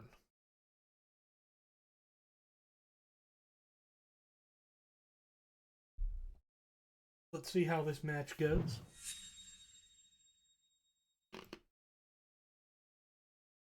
Everyone going greed as would expect.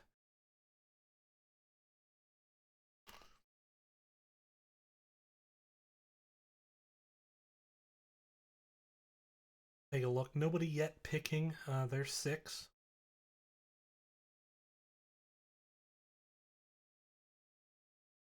Be a minute to start up here.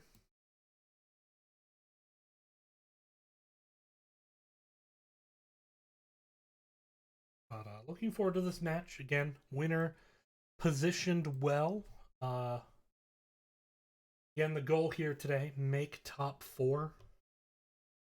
See right now, Atomic Pyro is in top 3. Crash and Burn currently tied for 4th place. So, of course, important to get a win against another team that you might end up in a tiebreaker with, given kind of how this tournament is starting to unfold.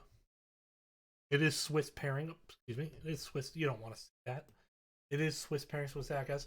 Right out of the gate, we are seeing, looks like XGod37 wants to go into sort of a Butcher Nightmare build, potentially. Which can be very, very strong in the mid-game. Pierce damage, very good throughout the mid-game. Exceptions being wave 9, 15, and then 18. But beyond that, it does, and 13. But it does very well, all things considered. It's strong against every other wave in that area. On the other side, we are seeing a Proton Pegasus and an Oathbreaker. Yeah, that's the name, Oathbreaker. I was blanking on the name there for a bit, but more aggressive start here from Firebat National Butcher going into those 5 worker starts.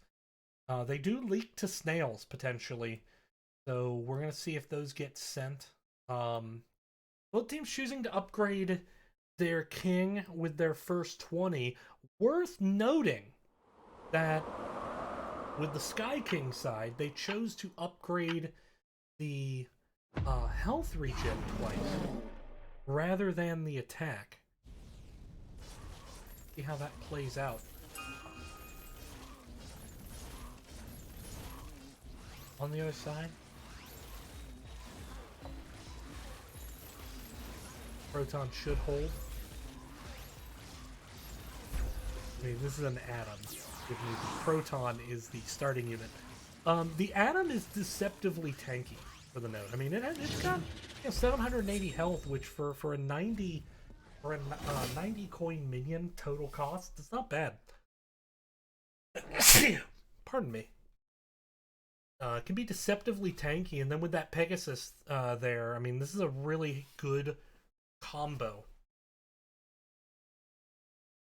On the other hand, though, you look at Firebat's kind of unit build, and the only real tank there, true tank, is going to be kind of the boar.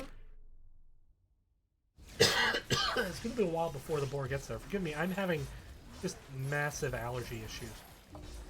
On the other side, though, the Oathbreaker Nightmare is going to be able to hold quite nicely here. He did have a lizard scent, but it's not going to be enough to leak on either side. Still early game. Ashton Butcher up to 7 workers already. Firebat holding at 5. But now has this triple Atom setup. Currently sitting at 53 gold. Expected income for... Oh, I was about to say, are they saving? Expected income for this next wave, it's,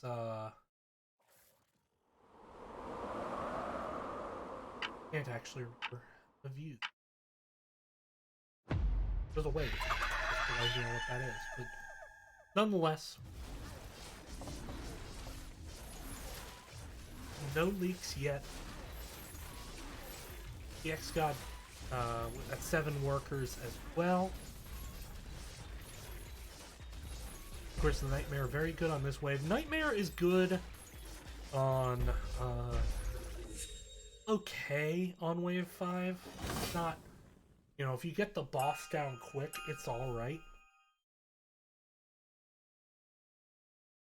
The pierce damage, however, starts to be a threat to it. It actually can tank fairly well wave 6, so wave 5's a bit of a concern. I have the Mudman, though, coming out with that, although Mudman, vulnerable to impact damage on the following wave, but it is actually going to drop the Harden. You do have 260 Sens coming out, although only 1 Turtle Dragon and an attack upgrade on the King. Nice split here by Gara69. God, looking like they're going to hold. Over on the right side, already held has Firebat and Ashton Butcher, so there's some eco sends there, but not going to lead to any leakage. No leaks yet in the game, I believe, at all. Yeah, none to speak of at the moment. But there you see the double safety mole coming out for this next wave. So X-God and Gara, Atomic Pyro, I should call them, about to put the pressure on Crash and Burn. And you see, I mean, just using the atoms themselves as tanks. Again, deceptively tanky for a 90 gold minion. I mean, keep in mind, you know, the Steed is considered tank damage at 80 gold, and it only has 720 health. So it has less health than the... and that said, the Steed is more meant for its mana sustain rather than, like, as a support unit rather than as a real tank. Get down to it, but there's gonna be a pretty well, no, actually the atoms, because are able to burn this down fairly effectively. It's not gonna be too bad a leak. Actually, a bigger leak over here from Ashton Butcher. So pretty significant leak coming their way on the other side.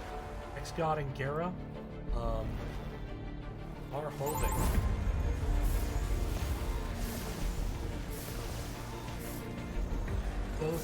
Both teams with 8 workers and 50s income, although 9th worker already in the pipeline for X-God. It's gonna hold here. It's gonna be down to about 30 health, and the bigger thing is just 133 gold gained on the side of X-God and Gara.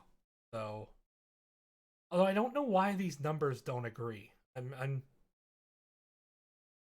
gonna have to be explained to me. Nonetheless, 39 gold lost versus Done. So. Yep. Now moving into wave 7. Only a snail being sent, so everyone should hold here. No real drama. Moving straight into the regen upgrades. There is more income right now because of that, but they are going to potentially. I mean, they're with spending so much on the king upgrades, it tells Atomic Pyro, hey, build workers this turn. Just build as many workers as we can, because they're not going to be able to send anything next turn. And you know, this level of play, these guys have planned how they're going to be able to hold each wave. They know what they're going to do. These players have tons of experience.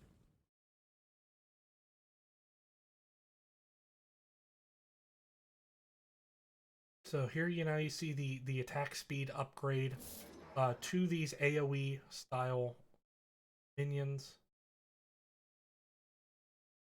I mean, yeah, 4 worker lead here for Gara, 3 worker lead here for X-God. And no myth, really, to speak of for Firebat and Ashton Butcher, so I would expect that to actually get potentially worse. The question is, are they going to send on 9 or on 10? They could be going for the kill shot at 10. Atomic Pyro. Could be the goal. If you go 9, typically if you're setting up for more of a late game and you want to get a gold lead, I mean, you can still go for the kill shot at 9, but if you're sending at 10, the goal is to win the game there, typically.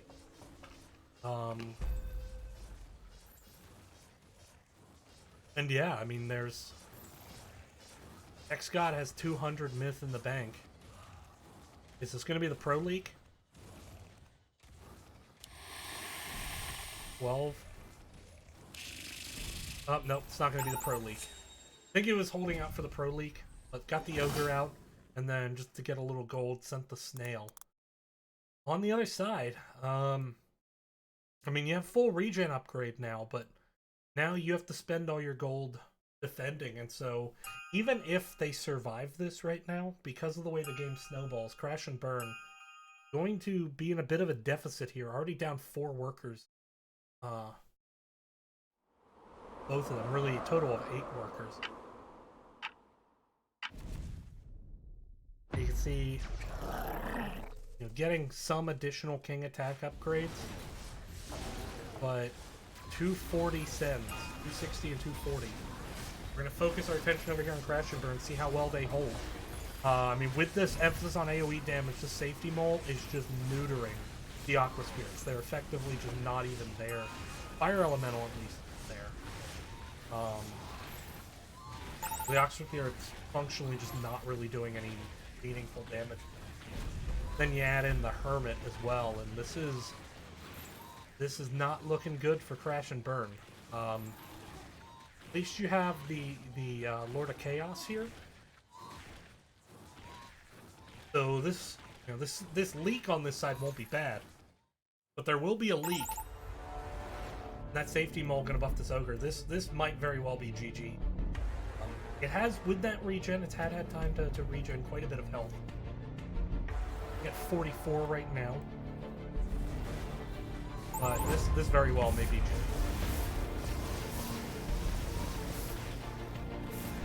It's 15%. It's gonna be close. But I think that Safety Mole is gonna be able to do it. 5. No! They're gonna hold. 3% hold. Okay. Now they're starting to catch up on workers a bit, but this is a big deficit. I mean, you know, for a while they just can't leak. With the fully capped regen, they'll be able to do something, but you're gonna see a push, I think, to leak them here. Just a resend for Firebat and Ashton Butcher. Or a resend at Firebat and Ashton Butcher is Atomic Pyro, I think, very much goes for the win here. If there's even the slightest, like, leak through the catch phase, that will be the end of the game. Here you got the Butcher Nightmare, you got the Doppelganger already good to go. That Doppelganger is just going to absolutely melt boss here, and in fact, it's going to tank exceptionally well. Additionally, here we go. It's a... Oh, there's going to be definitely a leak over here. Is it going to be caught? That's the question. Oh, that's it. That's game. That is game. Yep. This one will head over to Atomic Pyro. Going to 3-0 now. Victory. And there we go. Let's take a look, see if any other matches have finished up in yet. Check in on. Doesn't look like any other matches have finished up yet. So let's see if we can jump over to Salt in the Jungle versus Classic River Dancers. But first, let's just do a brief little recap here. I mean, you can see shorter game, but it just came down to that big Wave 8 leak, I believe it was. Not Wave 8 leak, Wave 9 leak, I should say. Actually, look at it. I mean, just very well coordinated sends here from XGod and Gera. They both send almost the same amount both times. You look at the workers, they more heavily invested in the workers early, and Firebat kind of fell a little bit behind here, and again, they just weren't able to catch up. Take a look at the fighter value. XGod and Gera just doing a better job defending with less, and this graph, typically the lower you are, provided you're not leaking, the better it is. What happened here? We're gonna see if we can find another game to jump into here. Let's see.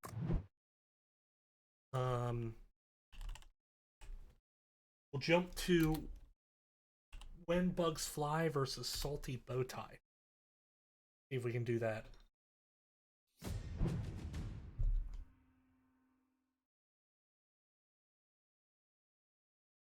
Atomic Pyro, though, getting that big win, moves them to 3-0. Take a look. We are mid-leak. That said, this 4-eye should drop here. Try to get our bearings here in this game.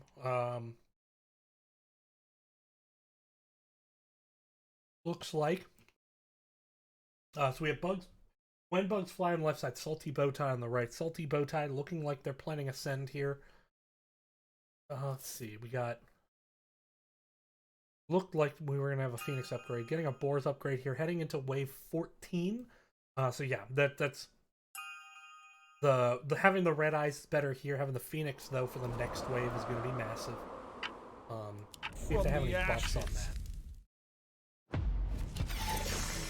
It's just the attack speed. What were the spells? Lizards and... Okay. Like lizards and allowance.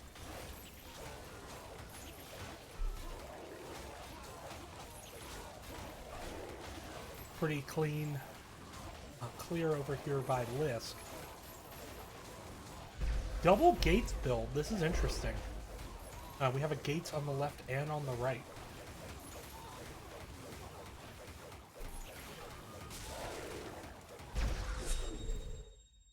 Only 300 cents, so not a coordinated send there from a Kitos and a Fossil.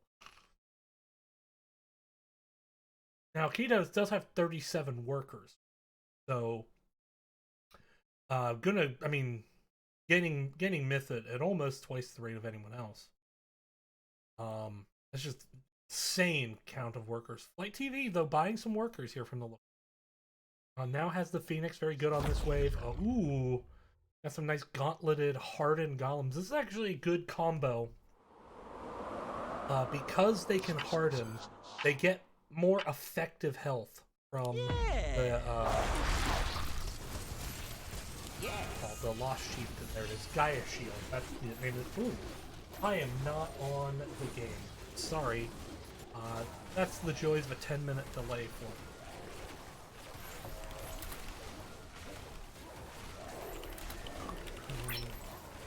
How many are these gonna leak? Looks like it's gonna be a hold here. This could be no side's gonna leak, but it doesn't look like a big leak.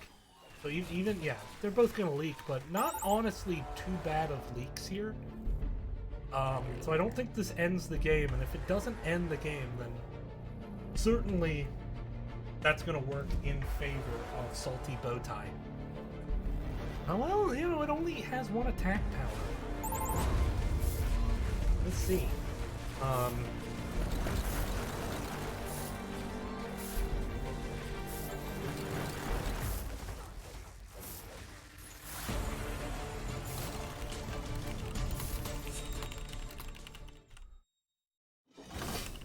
Okay, so they do survive, and my guess is that means that when Bugs Can Fly is about to have a problem.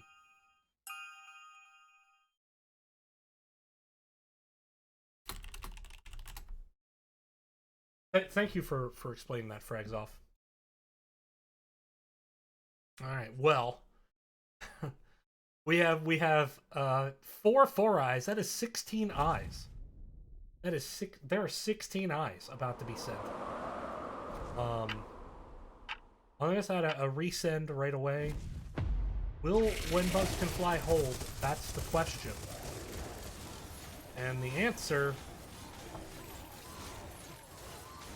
Flight TV's a bit better built right now, but...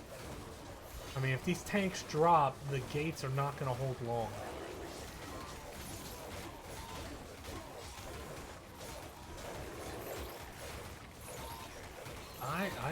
Yeah, Lisk is certainly going to leak here. But I think Flight TV might hold, and, okay, yeah, it has the resonance, so that's really good. You have the upgrade of the Grawl that gives regen. That's actually a really good ability, because, so, to explain what's happening here. Yes, they get the health regen. That's great with the gates, but especially... So the tanks that the gate spawn, the Hellions, they are natural. Getting that extra magic resistance is huge, and you can see, wow. So, Light TV is really, really, really well built here, and will actually be able to carry. Might lead to, if they can get a good save, Lisk and Flight TV, if they can get a good save, they might win this game despite when I joined, looking maybe a bit down. Got a big emphasis here on getting some AoE spell damage. A lot of death caps set up. Double Phoenix over here on the right with the Red Eyes. Red Eyes very strong on way 16 and 17.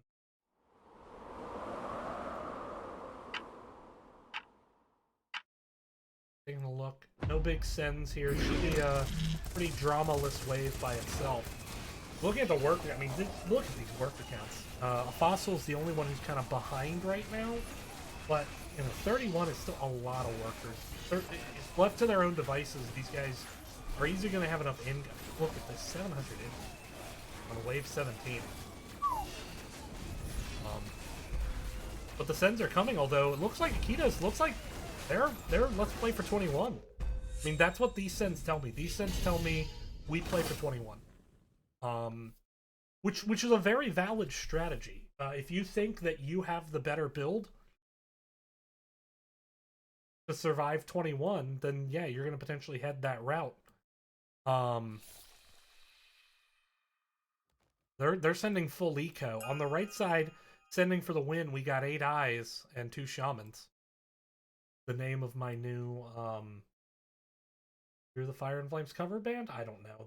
That joke got away from me.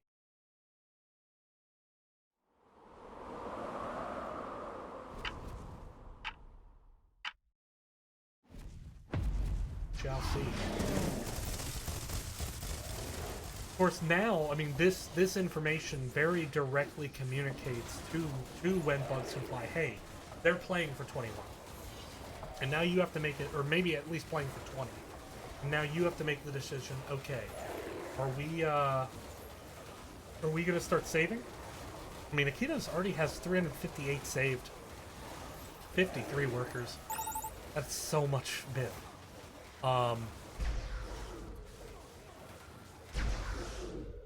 They could be just planning for 20. That could have just been one last, like, hey, one last eco send, get what gold we can, get some more workers out, now play. But Lisk now up to 50 workers as well. Got a little bit of a pro leak here. Actually, oh, that might be game. I didn't notice that that Akitos had leaked there. So yeah, they do get Lisk and Flight TV do get the send that's going to win them this game. I think. Maybe it's closer than I thought. Okay, no. So, all right, you get that big send. They're sending Re right now. Re meaning just resend. So that was a really good hold there. And it looks like Akitos and a Fossil, they're just like, yeah, we're just playing for 21. So they can now just that or 20. So they can just hard save. I mean, that is a lot of myth. This is a crazy game. Very, very fun game so far. And you look at Flight TV, I mean, that is a big fighter value, but well below the target is Lisk.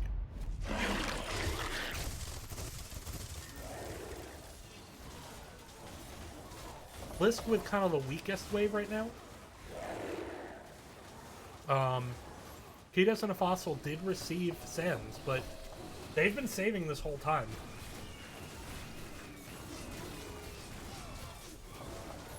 We are about to head into the boss wave.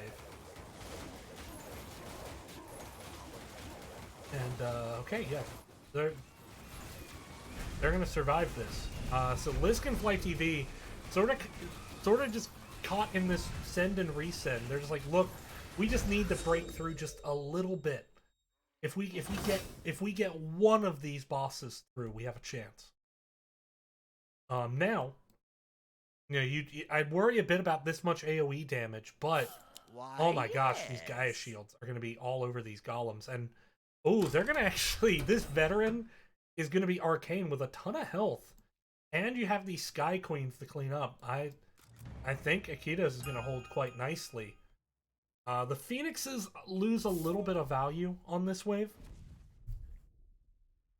Yes, you know, they can take a lot of damage, but because you kind of want to maximize the time that the Phoenix has no mana, but still has health, loses a bit of value on this boss wave, but with no sends associated with this, I mean, meanwhile, look at that.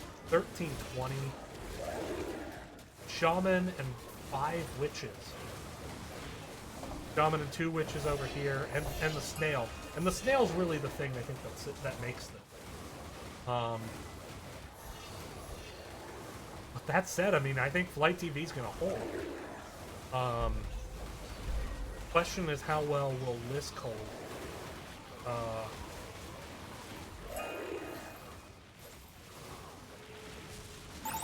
Alright, there's going to be a little bit of a leak, but I think Flight TV is easily going to be able to catch. So this is going to 21. When you look at 21, I mean, look at the fighter values. Right now, Flight TV has the strongest lane. That's what you look at. Oh no, there's lava everywhere. 10,000. Look at this. Oh, Flight TV. I mean, the thing is at 21, here's how you win. Whichever side has double leak first loses. That's what happens. Whichever side has double leak first loses. Flight TV's not gonna leak. Not neat, and so I think When Bugs Can Fly is gonna win this one. Crazy game though. And you look at the sends as well. I mean, they have a much stronger send incoming. So I was a bit worried after I saw Akitos and Fossil hold out on that wave 15, but it's gonna be enough.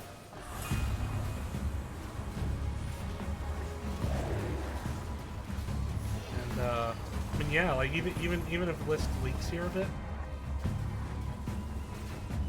does it go to wave 22? That's my question. And the answer to that very well may be yes.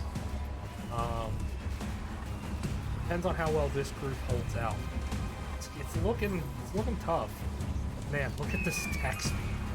9 stacks of acrobatics, 10 stacks of acrobatics. Yeah, they're good. I mean, this side's gonna hold. Question is, can they hold what's left over here? Because both Lisk and Flight TV held. Are we gonna get a 22? We might get a 22.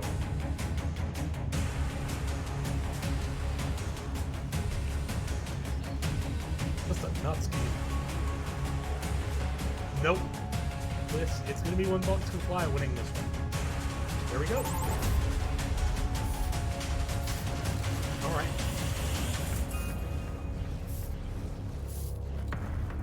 What? Oh my gosh, it held!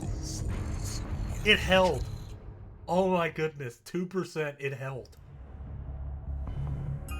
Wow.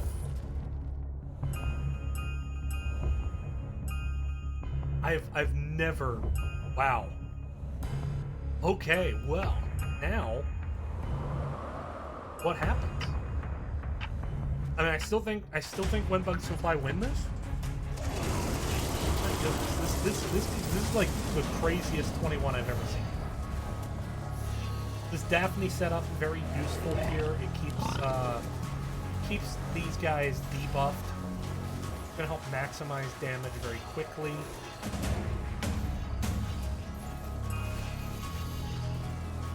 Ooh, looks like a Ketos and a Fossil.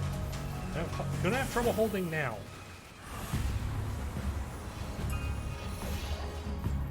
I mean, this is crazy. This is gonna go to 23, perhaps. This is gonna go to 23.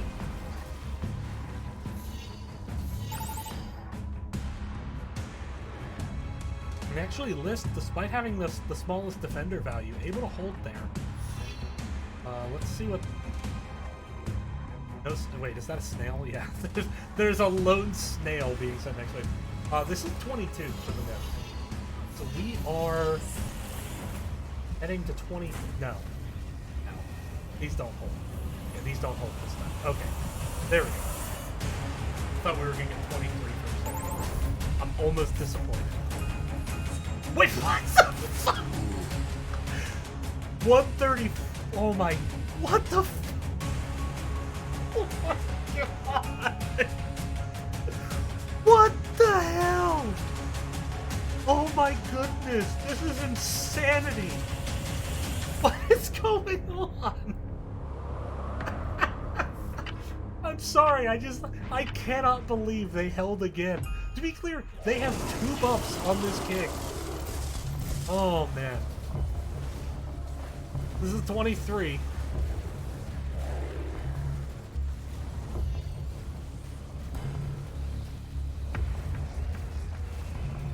What happens now?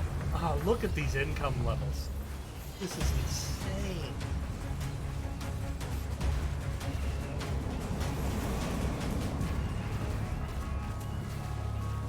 What is going on? Lisk may not hold here, but Flight TV would easily catch. There's a leak. I think this might be it this time. I know I've said that a couple times, but I'm fairly certain this is not gonna hold, like, at all. I think it's gonna fold like a napkin.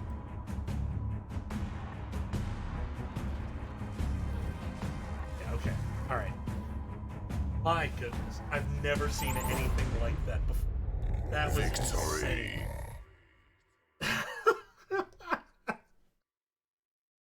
Whoa, my goodness. Oh. That was 23? Take a look. What the heck? Oh my goodness. Nuts. Nuts. Absolutely. I mean, no king upgrades to speak of. Just look at this spike.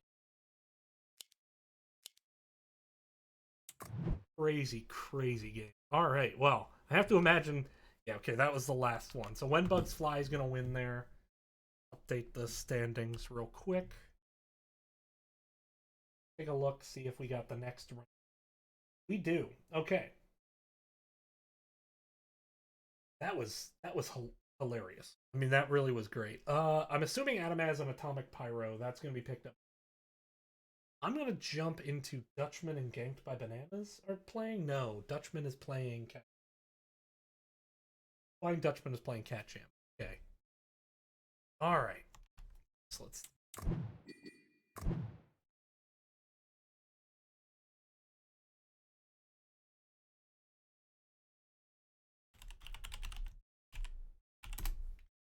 So this is sort of the third place match right now.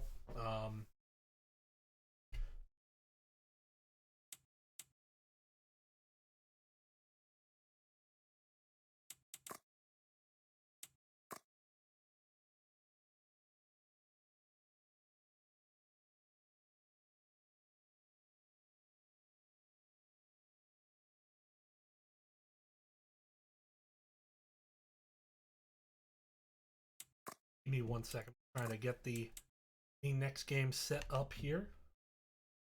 Take a look real quick at the standings. Right now, looks like Salty Bowtie with that loss probably not going to be able to make top 4 at this point, just being realistic. This next one is pick. Let's see.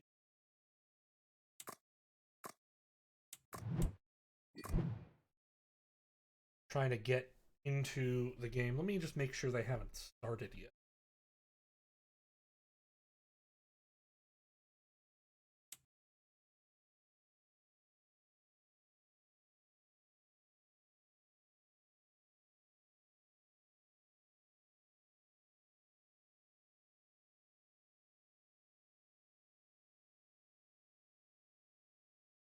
One sec, I'm still just trying to get my bearings here.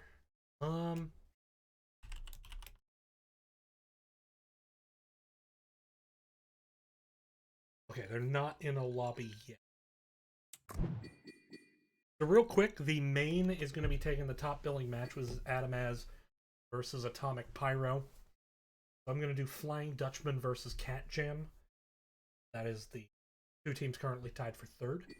I'm just waiting for the lobby to appear.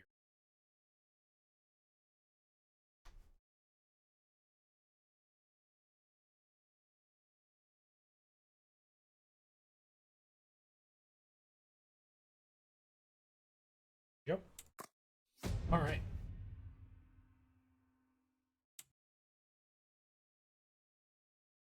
Okay. All right, we are in the game, so I'm just going to take a brief respite. I will be right back. Thank you all very much for watching. Stay tuned.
I hope you all have been enjoying the soothing soundtrack from Bravely Default 2 as we jump into this next match here. It's going to be between Flying Dutchman and Cat Jam.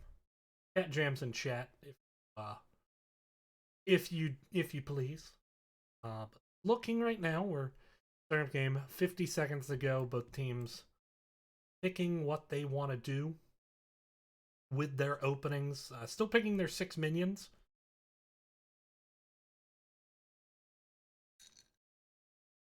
Taking a look. Angler.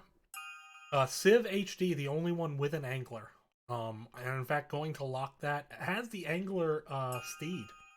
So really good potential combo there. Gonna start with the Bounty Hunter open. Other side, we got we have the Ranger Bazooka combo potentially set up. A really good backline.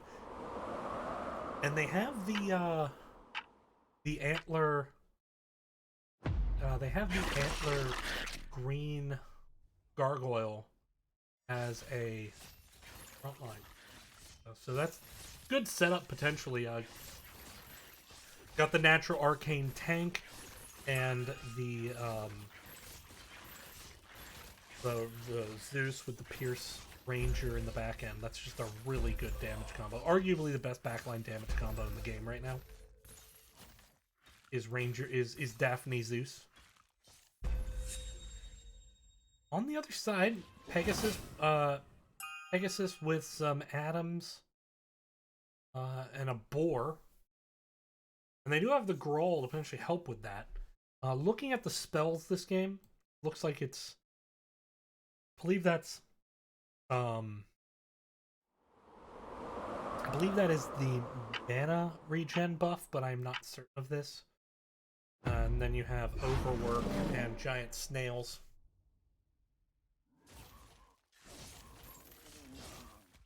Taking a look. You see a snail come out here. Snail with that fortified damage can be a bit of a thorn in the side. The beautiful bones have been found out. Keeping an eye on that mana. You want to get a steed out before too long just to start buffing this guy, but he should hold.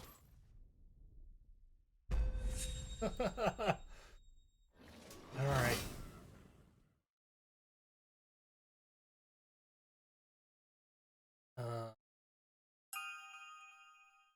You know, I'm a huge fan of the Infiltrator unit, the Infiltrator Orchid. Off topic. I love this. I think it's... First, magic damage is very good. Basing against anything but Arcane, it's great, and, you know, everything else beats Arcane, so don't worry about it. But he's got the swift defense and can sort of tank, but just that flexibility of, hey, a big wave's coming up, let me just drop 20 gold and give this, like, ridiculous ranged attack for when it's an Orchid. It's exceptionally good on wave 15. You basically can just very, very much underbuild 15 and do fine with that. Quite like it for that reason. Right out of the gate here, Yogg gonna be the first to jump to that 7th worker. We have our first leak of the game. 33% leak here. What was sent? Check. Only 40 was sent.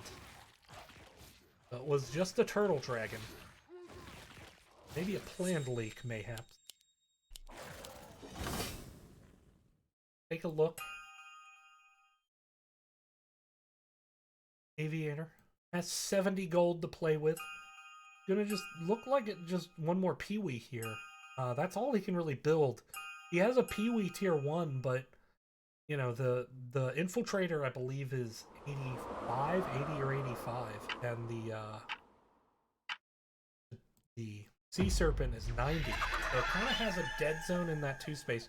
Can make the early game a bit difficult, but has potentially a decent combo with this Butcher later, hoping to maybe roll into something like a... I mean, ideal situation with for Aviator would be to roll into something like a Sovereign. Here we go. Nice hold all around. Actually, this Harbinger might leak here. So second little leak there, taking a look.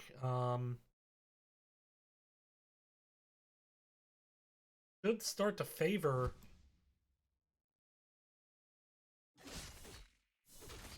look.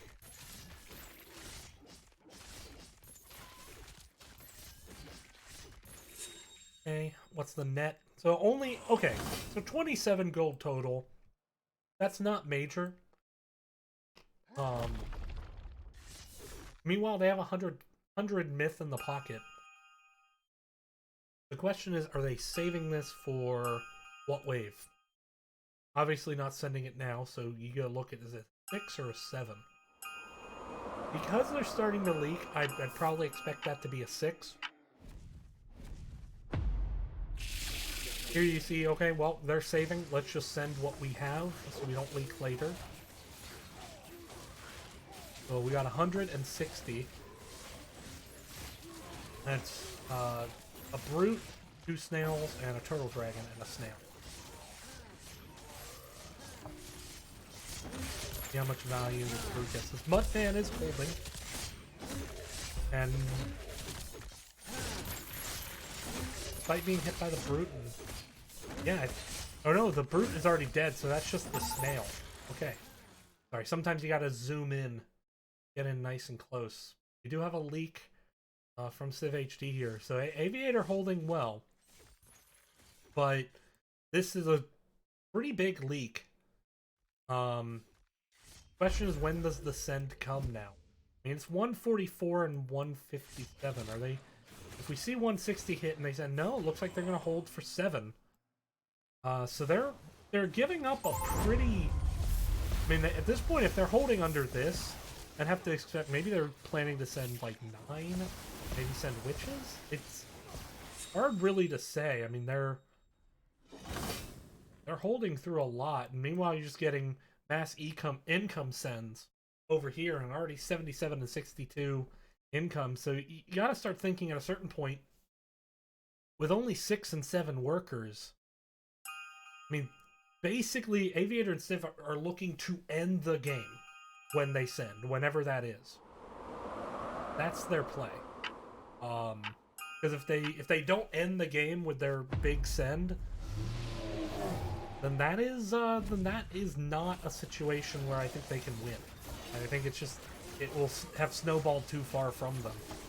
And you got to think it's sort of a ticking clock. Because I mean, 83 and 68 income. That's a lot of income for this early in the game.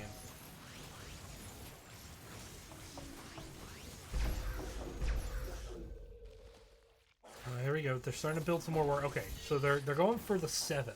So there's an ogre. Is Aviator, I guess, also going for ogre potentially? Are they just gonna try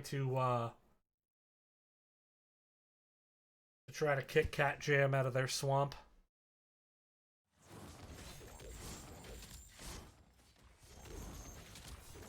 Looking at it, let's see.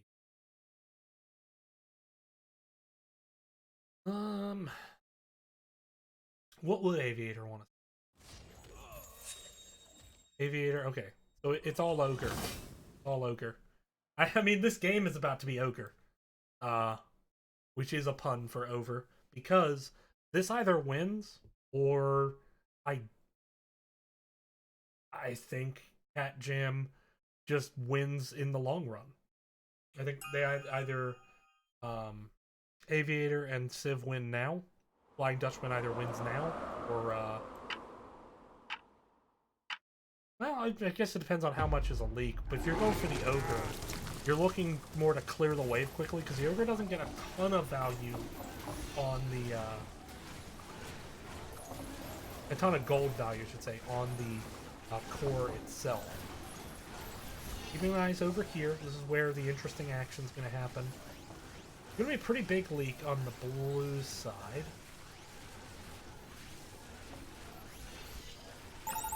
Yellow leaks 86%. This is a good hold here by Yog Yog. That's actually a really good hold. And with the king up, I think Flying Dutchman isn't gonna get enough value off it. I mean, now you see they're just dumping Aviator, just dumping money into workers. no counter send right now. Yeah, so this is not going to end the game. And, I mean, they've caught up in income, though. This might be fairly even now. I mean, the net worth, of course, is favoring Yog and Gela because they've just had so much time to kind of... so many waves to just accrue extra gold. But... yeah, I don't know. Yog still upping the king, trying to get some regen in there, get the health back. Wave 8, no sends. Although that is going to let Civ build a couple extra workers, knowing like, hey, that's 80 myth I don't have to worry about.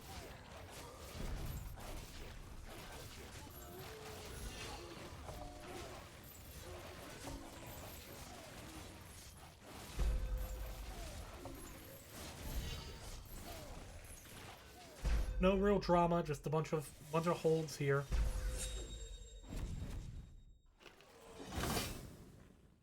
But, well, I mean, Yog and Gela are just like, okay, let's play the income game. And so they're very much dumping all their myth as seemingly as fast as they can, or at least Yog is trying to play more long-term oriented. Make sure that if there is another big save that they can end it.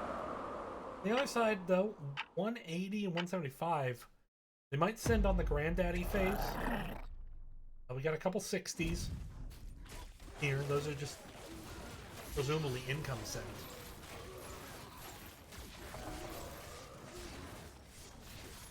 See how these hold.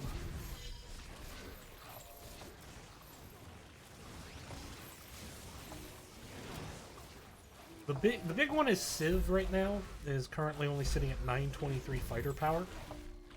But of course, Aviator and Civ can afford to be that lower fire level because of all the myth being sent by Yog and Gela kind of more rapidly. Basically, the more myth is sent to you, the less powerful you need to be the next wave. So, Yog, by sending these income sends, really has actually kind of helped Civ out play a bit lower. Now Civ up to 14 workers, but it has boosted the worker potential a bit. Pings here coming in. I'm going to guess that that's Aviator kind of communicating to Civ like, hey, do this, do this, do this. Keep in mind that the way this tournament is structured, effectively each team has like a leader who's a top tier player. In this case, Aviator, the #1 player in the game, heading into this tournament. I'm going to give you some direction. Civ is, if I remember correctly, I think high gold, low plat.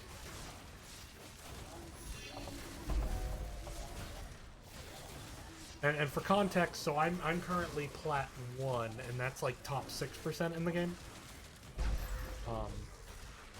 And there's just it's such a level of improvement between like plat and the level like Aviator and stuff like that. It's just light years difference. So, all right, there's the save again. We got a couple siege rams coming in to hold out. The siege ram I think is going to be very effective against these atoms especially, but also against this this Daphne bazooka combo as we head to wave 10, or excuse me, wave 11. Got a couple overworks here on the other side. Yes. This is, yeah, Sorcerer. Oh, Sorcerer. It's not the mana regen, it's the bonus damage. Hello. So, Sorcerer going to be put onto the Daphne. So that's going to up this bonus damage on the bosses, as well as the damage amplification.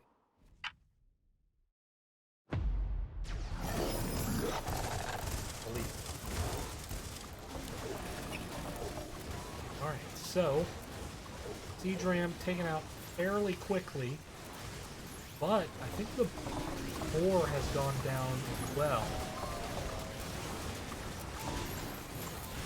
But that said, I think Yog is going to hold here. On the other hand, I'm pretty sure Gela is going to have a pretty sizable leak from the look of things. Well, Yog may not hold, but it shouldn't be too bad a leak. That said, Aviator leaks. to the Turtle Dragon spam. But now that Aviator and Civ, with these workers, with the income level now competitive, and the Myth lead, they actually now have a pretty big lead in this game. I think if it goes longer. So actually, Aviator and Civ, looking at these numbers, yeah, it looks like Cat Jam is a bit higher, but I think Flying Dutchman definitely has the upper hand. Especially, if you look at this lead here, this is a lot of gold going their way. Yeah, it's more than a 200 gold advantage at this point. We'll see what it is at the end of this wave, but I'm pretty sure it's going to be like 250-ish. Yeah, it's about a 250 lead.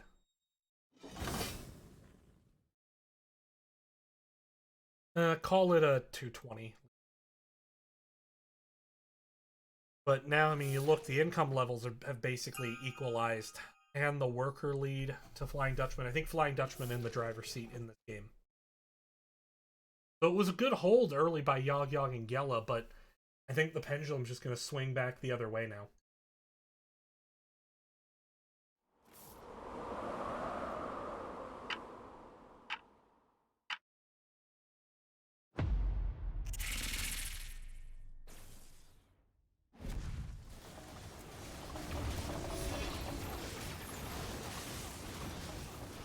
No real sense here. Yeah, there's a 60, but you look, and that's just regen.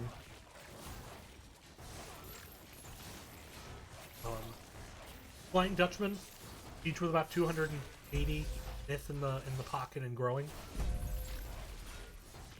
And this is where this unit, the Deep Queller, is just so strong because it limits what your opponent can send. You can't really send things like Four Eyes or Shaman, except on ranged waves. That's the big limit. But here we go. We see the safety mole with the that's the medical skin safety mole. Can't really see it because it's inside the pack leader. But pack leader, safety mole combo. Over here, no sends coming from Yog Yog and Gela, so we're gonna focus our attention over on this right lane. If this breaks through, the game is basically over. That's. And actually, from the look of it, it looks like Gela has not actually spent his Sorcerer ability yet. Which is... Gela went Sorcerer. If I'm looking at this, none of these are Sorcerer units. Wonder if that was intentional or what happened there. So a big leak against Gela, and I don't think there's going to be enough left from Yog Yog to catch that, so that might be the game. Yeah, no, this is probably game. Yeah, it looks like Gela went Sorcerer, but I don't think I don't think Gela had anything to put the Sorcerer on. If I'm not mistaken. Victory. Please correct me if I'm wrong there. My gain is pretty loud compared to my mic. Okay, I can thank you for the insight. Maybe adjustment, but mine.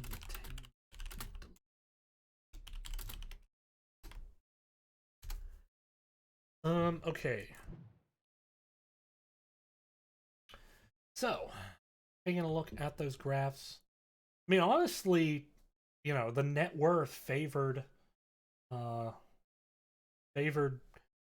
Cat Jam the whole way, but Aviator just ultimately with those big sends. you look and there it is, just big send on 7, 11, and 13, and that was enough. Able to survive on a smaller fighter level. Aviator, I thought, played really, really well, which is not a surprise to anyone. Rank 1 player, but yeah. Oops. So we are going to take a minute and see if there's another game to jump into. Let's take a look at those standings. Round 4 is already underway, so let's see if maybe we can jump into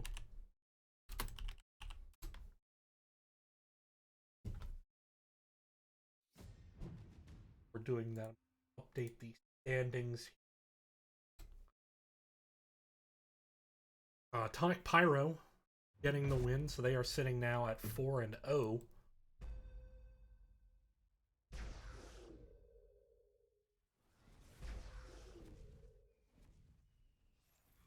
Meanwhile, this game, which is When Bugs Can Fly versus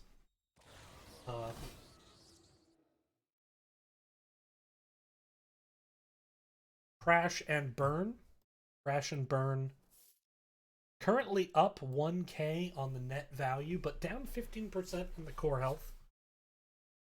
Once again, another high worker count, high income game here, featuring When Bugs Can Fly. Like everyone here went into allowance, except for Firebat, who went giant snails. And you can see those snails, they are quite gigantic.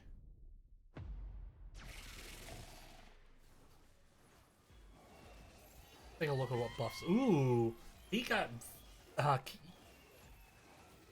nice. Okay. Cannibalism on so is this Butcher Phoenix? Yeah, Butcher Phoenix. Butcher Phoenix is really good. It's really good. But that said, this Four Eyes is just nom-nom-nomming it right now. And we might have joined just in time with those 8 eyes sent, but as well the pack leader and the mole. Looks like only the pack leader will survive. But yeah, that might be enough to just end the game outright. In fact, I'm pretty sure it is. I think that just ends the game.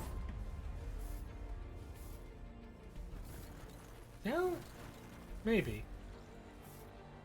50% falling. And I think the game ends one way or another here. But I think When Bugs Can Fly is going to hold. No, this is going to be a double hold.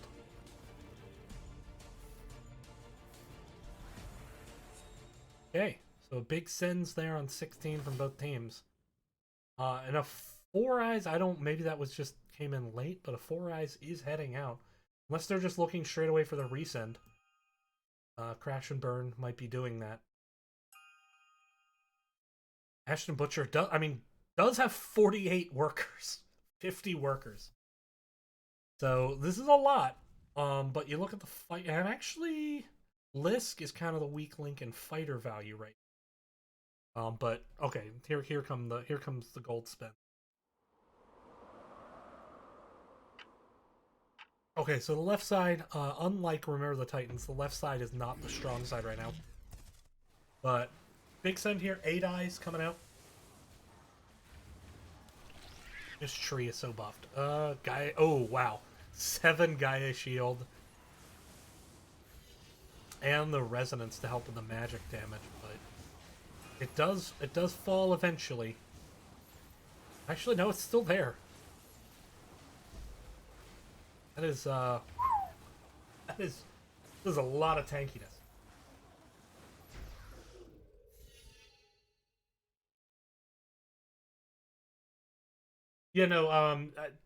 Be clear, the VIP, anyone can, they can absolutely stream this tournament from their perspective. I just have casters. Because, casters are fun, because we suck at the game, and we try to tell people who are good at the game how they could play the game better. Isn't that great? Isn't that such a useful skill that we have? No, I'm having fun. That resend might be enough. Nope. There's not. But is there another resend coming? No, there isn't. Okay, Shaman Wave. No sends seeming to come here on the Shaman Wave.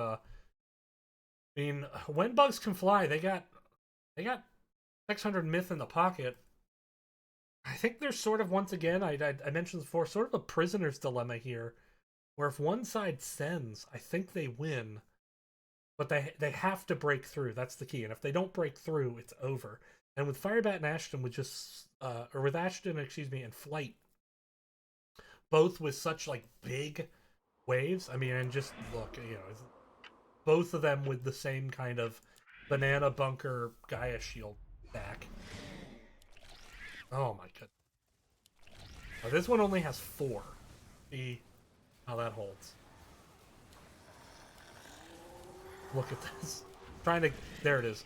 Look at it. So it's got the white main buff too. So damage reduction and health regen and 8 Gaia shield. This Banana Punk is crazy.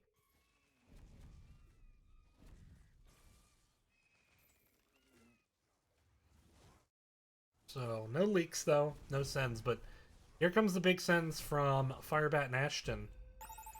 And on the other side, just as big as sends. Looks like we got 3 shamans and 8 eyes.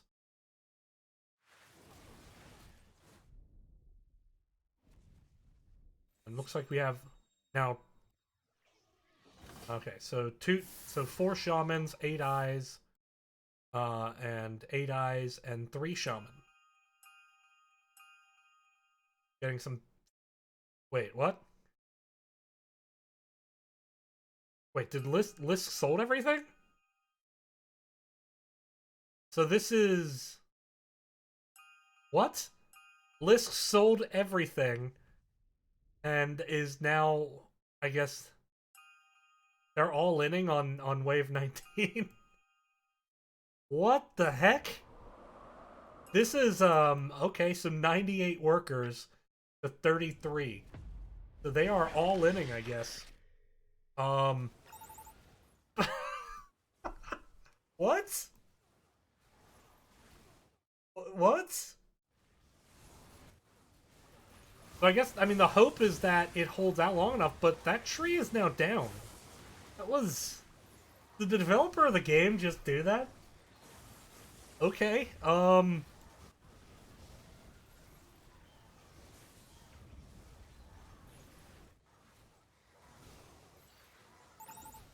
mean, I guess the idea is if he holds, then... I mean, this is... I've... Okay, no, that's it. That's game. That's When Bugs Can Fly just lost. Yeah. That's... The goal there, I think, is they had to break... Both Firebat and Ashton Butcher had to leak. And failing that, they were going to lose. So that was... we'll call it an aggressive play. Victory.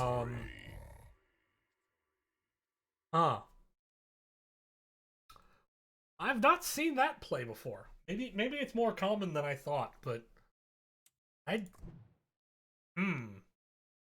was okay then. But let's take a look at some of those graphs. Hey, look, fighter value. No.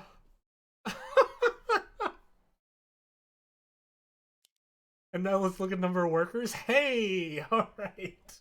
Well, that was amusing. Let me take a look. Yeah, that was actually the last game of round 4. Got 3 rounds to go here. Let's update the standings. So Crash and Burn gonna get that one. When Bugs Can Fly, gonna drop to 1 and 3. Salty Bowtie currently sitting, unfortunately for them, at 0 and 4. Look at it, you got Atomic Pyro, presumably versus Flying Dutchman, if I had to guess. Not sure if they've played yet.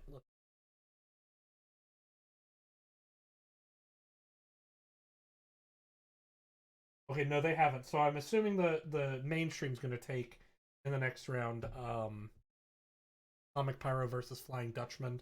So I guess I'll look at Adamaz and Ganked by Bananas. But thank you, everyone, for chilling with me on this Saturday afternoon. It's Coke, it's not alcohol. Sorry. For I am an American, and I love my high fructose. Looks like we should be getting set up soon.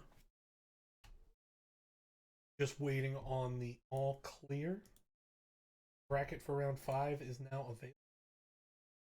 Let me check. Oh, there we go. Okay. Yeah, so I'm assuming they're going to take... So I'll take Adamaz and Ganked by Banana.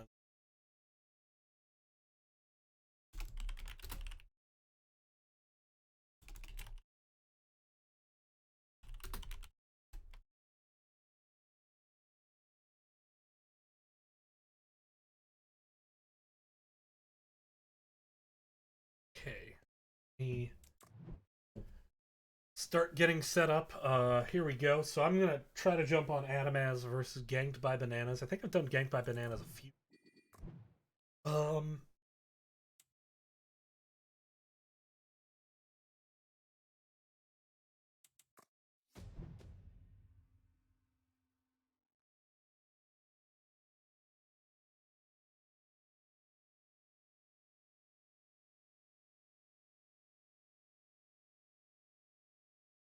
I hope I'm saying it's Adamaz and not like Adamaz.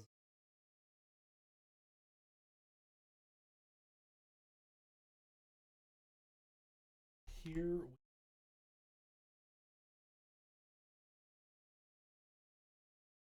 we got everything set up on my end.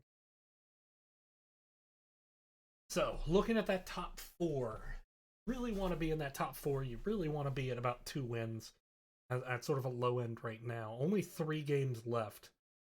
You're going to have to bring your A game down the stretch, even at 2 games. Right now, Atomic Pyro is sitting alone at 4-0. And, yeah, be interesting to see where this goes. I am set up to do Adamaz versus Ganked by Bananas, so that is the 3-4 matchup.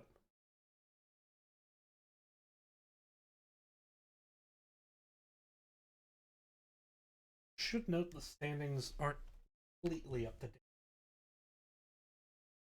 We didn't get the When Bugs Fly.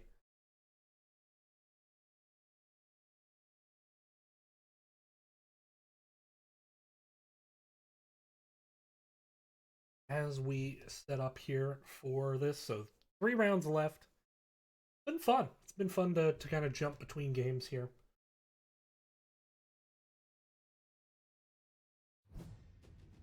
All right.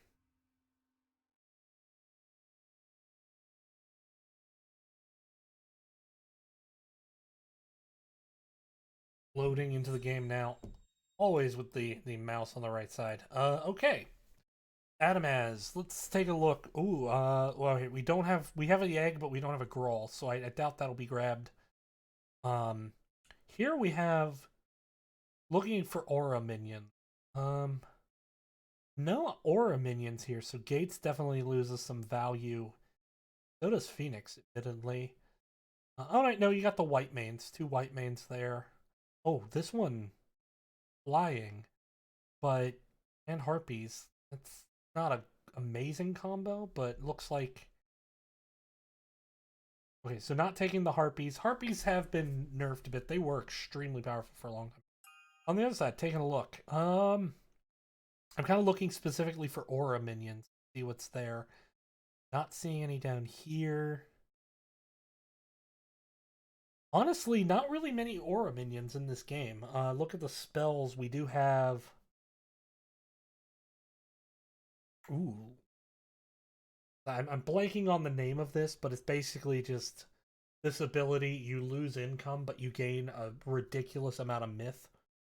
So we could be seeing both teams kind of build towards like a wave 11 focus. But then again, with allowance in the game, it kind of lets you counter it by just getting some gold if you want to. Both pretty safe openers. Well, no, this is the only opener that's not like really safe. You're seeing Harbinger 5 workers. Everyone else going with the 3. Both teams dropping their 20 to upgrade King.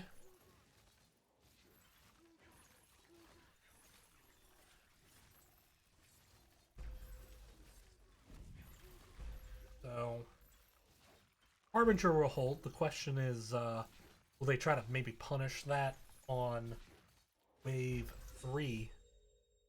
What has he got? 72, so he can actually afford to buy. He can afford to buy if he wants a Nico Mata.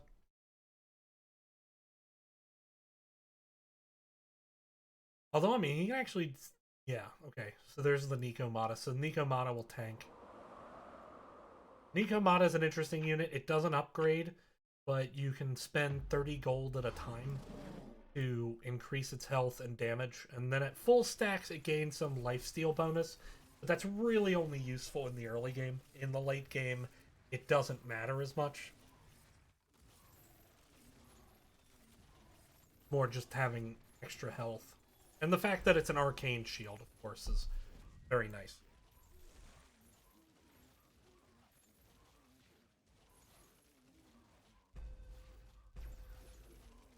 Here we go. Everyone holding once again. But here, we're starting to see some sends come in. So we got a lizard, we got a turtle dragon. We're going to get 40 sends from the other two, or are they going to sit on their 40? Adamus and Witterson are sending. Amaz and Smithy are currently sitting on their myth, however.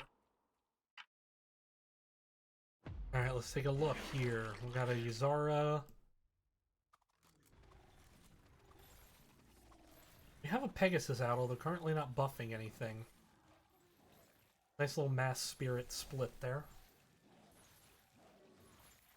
Nothing really interesting going on just yet. Now we have 60s, though. We'll see if maybe we get Brutes, or if Maz and Smithy are gonna save even longer. No, there's a Brute. Often a Lizard's a pick against Yuzara. Yuzara, arguably best early game Swift tank in the game. The only early game Swift tank. Has some light AoE damage, but very vulnerable, of course, to Pierce, which this is a Pierce wave coming up. But right now, Ganked by Bananas are going to hold on to their myth. Adamaz, on the other hand, have spent down. So we got some snails and a brute.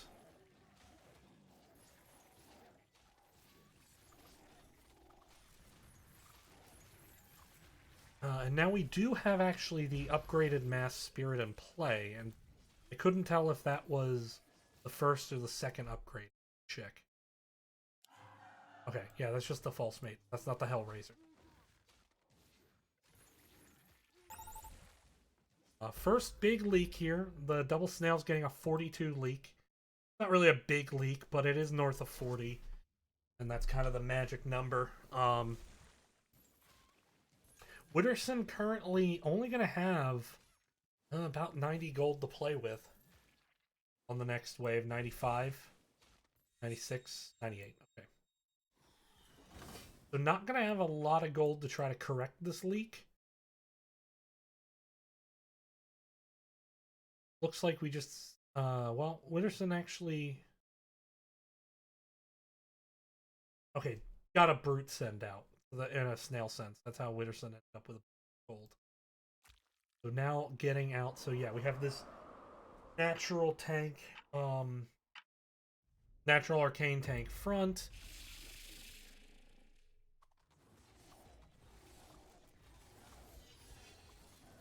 Still no other, well, okay, you do have the, I mean, you have the anglers out now with the steed, give mana, but they both die really quick, so steed doesn't really get much value, and with this imp send, it's going to be a pretty big leak, although, while it's going to be a lot of potential gold leaked, it's not going to be a lot of health leaked. It's going to drop pretty fast. Sorry, my cat is meowing at me under the door. On the other side, Brute's going to be the lone survivor of the leak over here. No leaks on the side of Ganked by Bananas. I think they're really in it. Yeah, there's only 40 cents. Wouldn't expect a leak. See how much value this gets right now. Adamaz with about a 15 gold lead on the leaks. Before this, honestly, not that bad. That looked, I think, a lot worse than it was. Only really like a 25, 30 gold leak, something like that. Not much at all, really. Oh, thank you.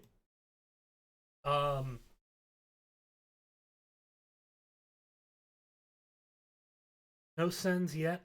Oh, wait. I've noticed that, so Adamez is sending pretty reliably here. Despite having a higher worker value, Amaz is trying to hold on a much lower worker value. Now, I should note that Yazara is incredibly good on this wave specifically. Full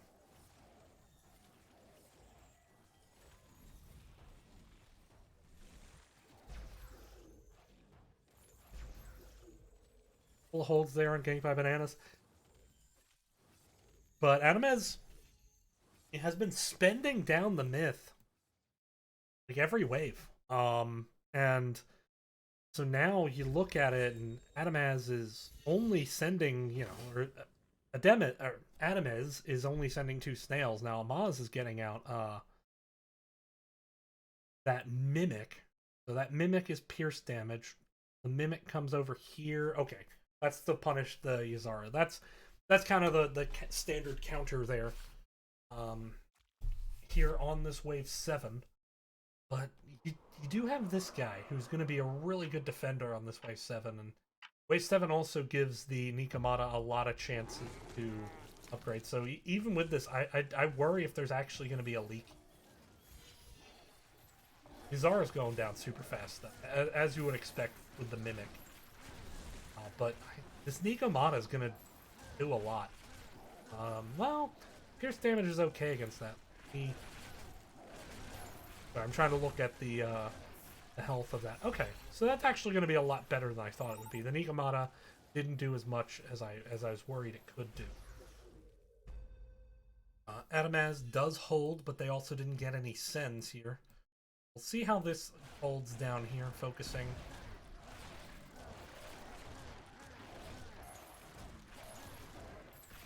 And yeah, it's going to be caught by Witterson, so all told, not a super meaningful send there. Only resulted in 38 gold. Rough, if I'm doing my math right. So I think Adamez wanted a better leak, but with Adamez spending every wave for eco, it's hard to get that kind of big leak. That said, I mean, you know, there is could be playing more for a later game strategy. I mean, they right now are generating basically a worker's worth of extra gold per turn. I mean, they can't spend it on workers, but this death ball is coming. 244 and 220. And climbing. 11 and 9 workers. And that's kind of a tricky thing, is how do you respond to your opponent saving? Because you want extra gold, so if you spend it all down for extra gold, like, yeah, you know, that makes sense. But the key is that also tells, in this case, Ganked by Banana, hey, look, we can keep building more workers because they're spending their myth too. So it's this kind of tug of war of what's going to win out. Is that extra gold ultimately going to make the difference? Or is it going to be the myth sends? They have now spent down. We have 8 eyes on the way, 2 4 eyes. Taking a look down here. There's not really any. I mean, there's the Pegasus, I guess, is a Marcane. Here is a Sovereign, but 4 eyes could kill it before it's able to ramp up. So here it is, big save. Witterson and Smithy also caught up in econ, and they have the additional workers. So it's going to be how much work these 2 4 eyes get done.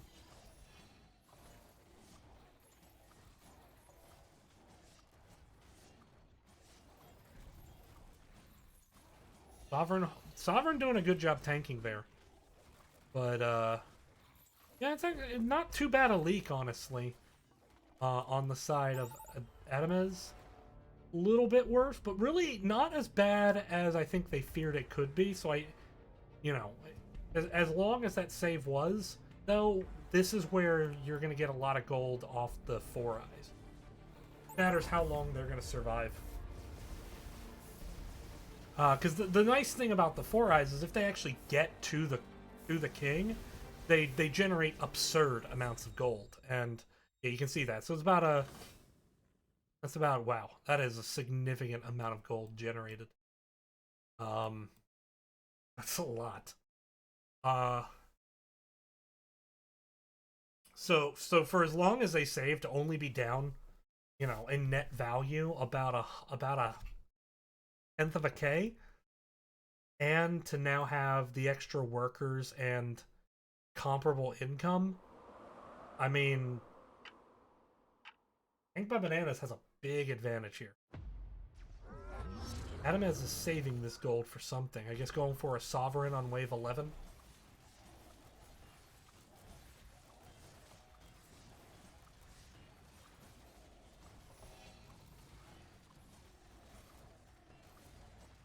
That would be my only guess. Daphne with the Priestess. That's a really good melt the boss combo. Alright, well. Adamez with 460. Going to go... Ooh, actually that makes sense. Because they have the Holy Avenger, they want to get the... Well, hang on, they just put the upgrade on the Holy Avenger. That I'm kind of surprised by. You think you'd want to put it on like a ranged minion that was going to sit back more. Because the buff itself doesn't really do anything. Oh, okay, no, never mind. It gives it more life. Okay. Gives it more... Oh, okay. No, nearby ally. I see. I misinterpreted what that did. My bad.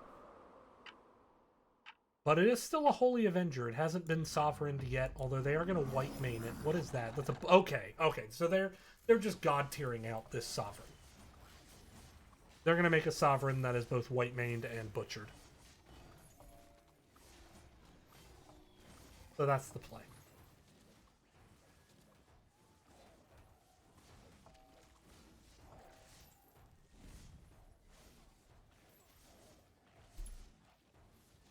Big sense here. How are they going to hold? Huge leak over here from Amaz. But, yeah, that Sovereign's just going to get... Well, but here's the key. So it only gets 25 of those bonus attacks.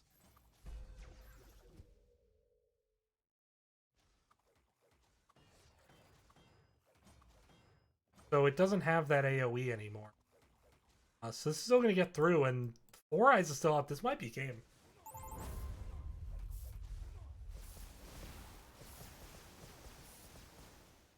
They're going to survive. Ooh, less than 200 HP, though. Okay, so 2% to 100%. Ganked by Bananas with a chance to take the lead over Adamaz here.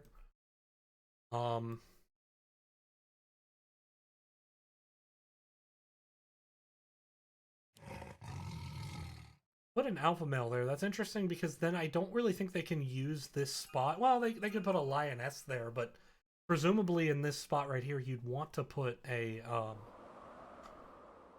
sovereign there too to get the double buff advantage.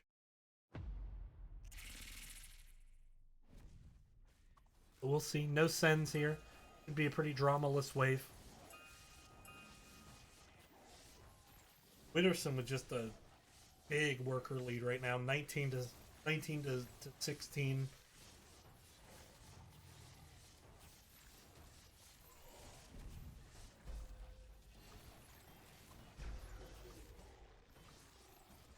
Thirteen's the next wave.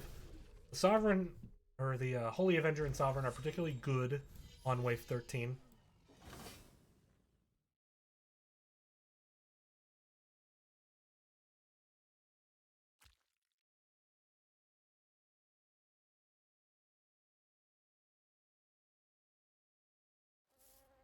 Much bigger fighter values right now on Witterson and Smithy on Ganked by Banana. Adamaz now getting their builds up. Okay, we have the Sovereign upgrade. Okay, there we go. So now pretty even on fighter values. Here comes the send. It's 2 imps, a safety mole, and a hermit versus what was sent over here. Nothing. So no send. So we're going to focus on Ganked by Banana, see how they hold up to this this send. Adamaz presumably needs to get a lot done with this send in order to start closing this gap. But doesn't seem like they're on route to get a ton done here. I mean, you know, they might even get 2 leaks, but they're going to be small leaks. They may not even get 2 leaks. Look. Oh, okay, they will get 2 leaks, but you know, a 51 and a 33, not going to get it done, especially when you got, I mean, 450 and 340 myth and counting from Ganked by Banana. Do they send for the 14s or do they hold? Looks like they plan to hold. I mean, no real rush to spend because of how healthy their king is, relatively speaking.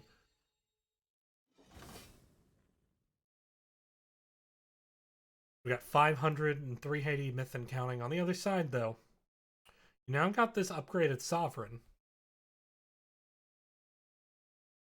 And it's still pretty good on this wave. It's next wave that it starts to fall off a little bit.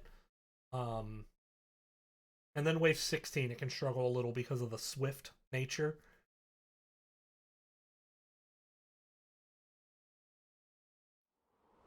'17, it can also struggle at times just because of the pierce damage, Metal Dragon. So next 3 waves, kind of a bit stickier, but then you get into wave 18.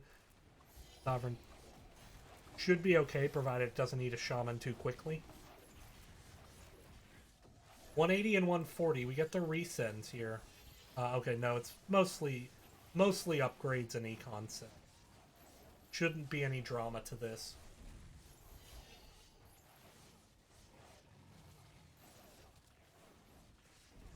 Oh, here we go now.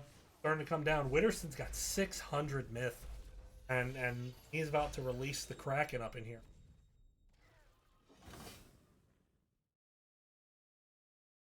We got, oh, that's actually 2 4-eyes. So we're gonna focus our attention over here, see if Adamaz has enough to stand up to this. I frankly don't think they do. I mean, you know, it's saying,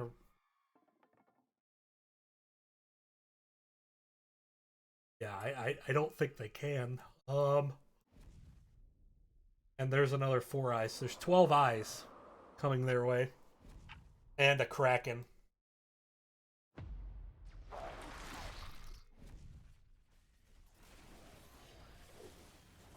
Let's see how this Kraken holds up. It's dropping pretty fast.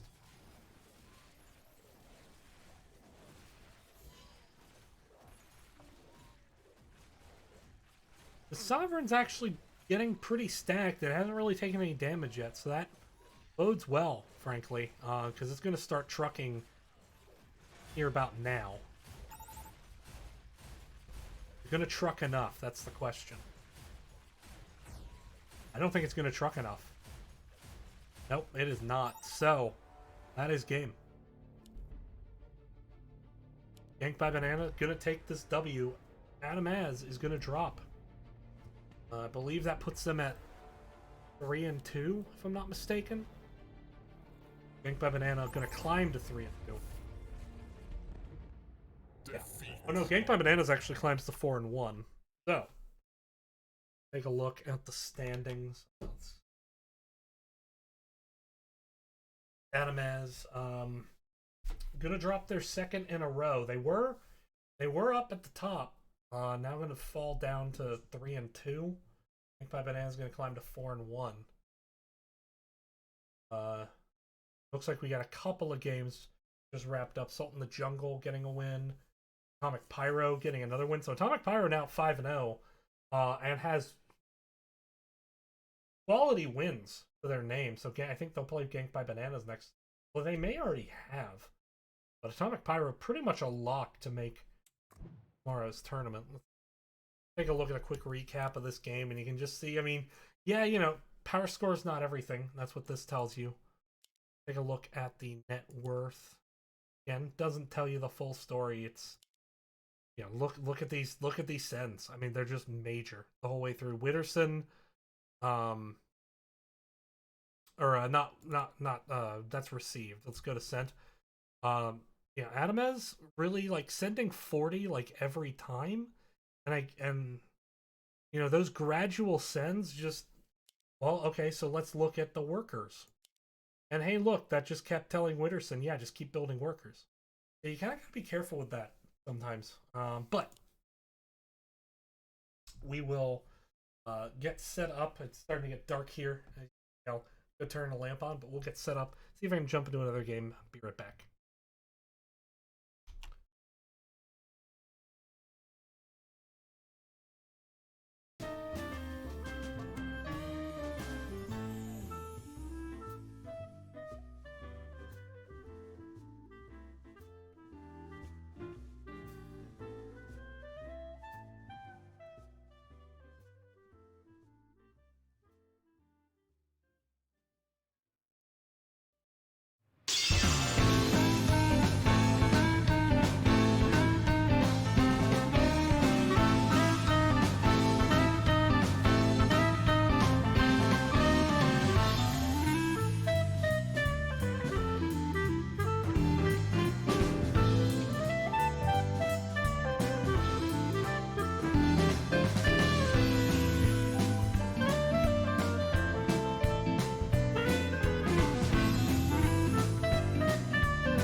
All right, we're back.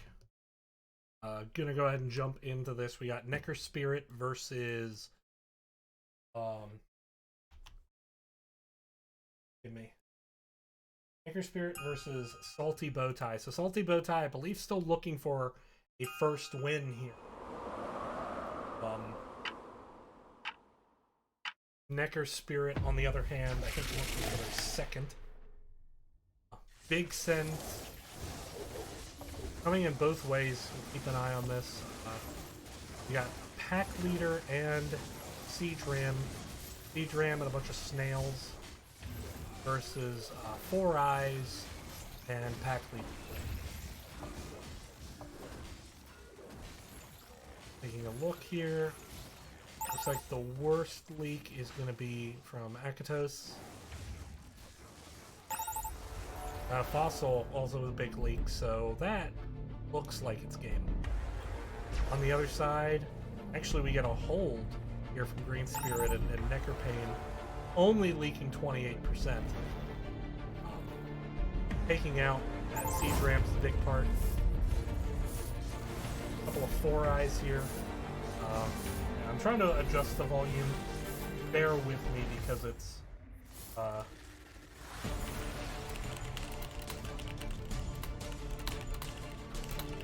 wow, it held. Only that 1% hold. My goodness. Rush them. And with no regen, I mean, it had exactly 105 health left. Actually, no, it had less than that because it gets some health from just leveling up. That is a pittance. Oh boy. Okay, so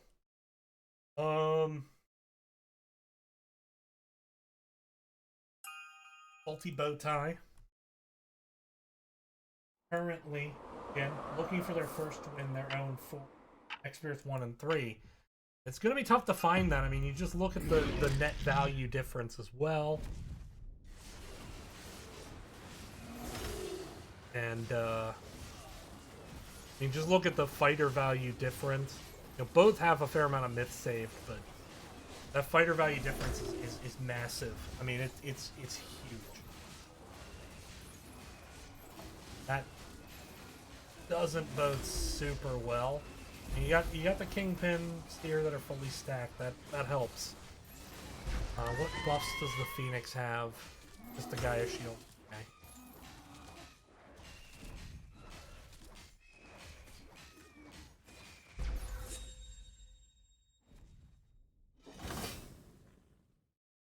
Alright, well, no sends there, but here they're starting to come.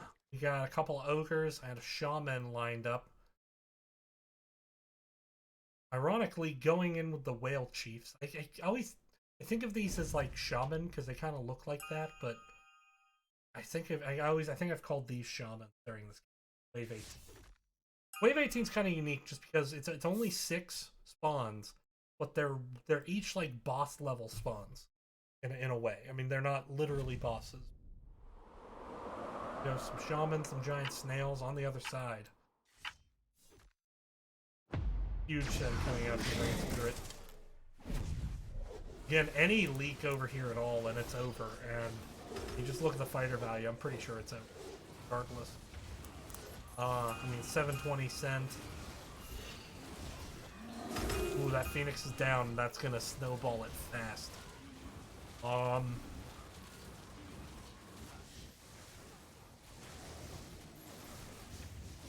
Ecker Spirit looks like they're gonna hold. If they don't hold, it's going to be a tiny leak. Double leak over here, that's the game. Still looking for their first win is Salty Bowtie. Ecker Spirit going to have a double hold. GG's on that end. Standings here. Defeat. Check in on Crash and Burn and Can.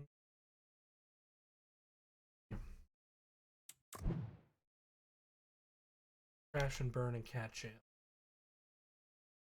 Head back, see if we can join in that one. Myself, who is on that team.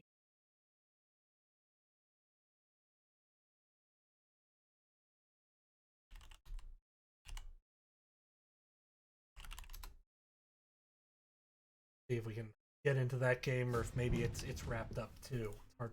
Well, looks like it hasn't wrapped up just yet.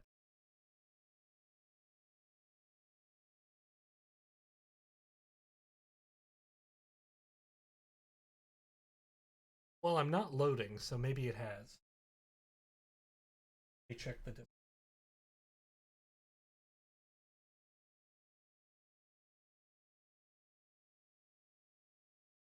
oh, nope.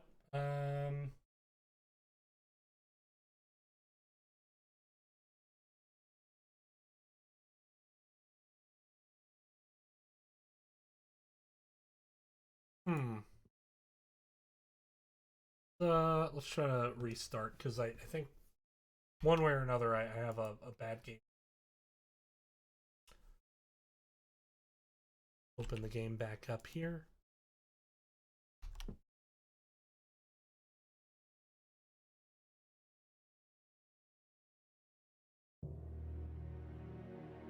Trying to see if maybe results have been already.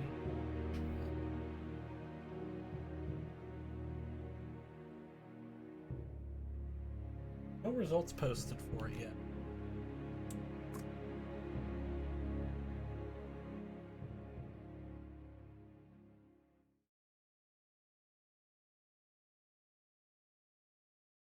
Else.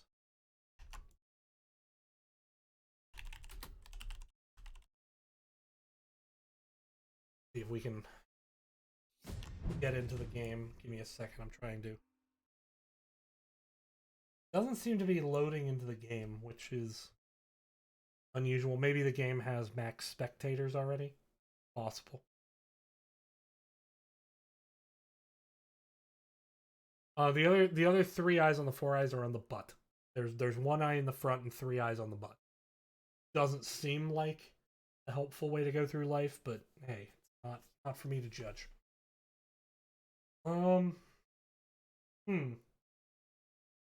Alright, so I can't get into that game, so what I'm gonna do is I'm just gonna take a break. Come back when round 6 ready. Go 2 rounds left. But we'll be right back. Thank you all very much for watching. Stay tuned.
All right, welcome back, everyone.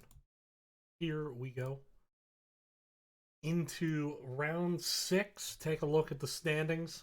We are bringing you Sultan the Jungle versus Next Spirit, and the reason I wanted to bring this game is because it's sort of an elimination game for Next Spirit. If they win this, I don't. It's just mathematically not possible, I would imagine, for them to make top 4. Sultan the Jungle, on the other hand, trying to position themselves to make top 4. I mean, at this point, Atomic Pyro ganked by Bananas. Just assuming Atomic Pyro wins, because they're on such a tear, they're going to definitely advance. But even then, I think both of those two teams seem likely to advance, even if Ganked by Bananas loses. So Sultan the Jungle really needs to get their 4th win, I think, in order for this to go in the direction of them to the top 4. Again, top 4 advance tomorrow. This is a prize money tournament, by the way. First place gets 500 big ones, dollars, not thousands. Second place 300, third place 100.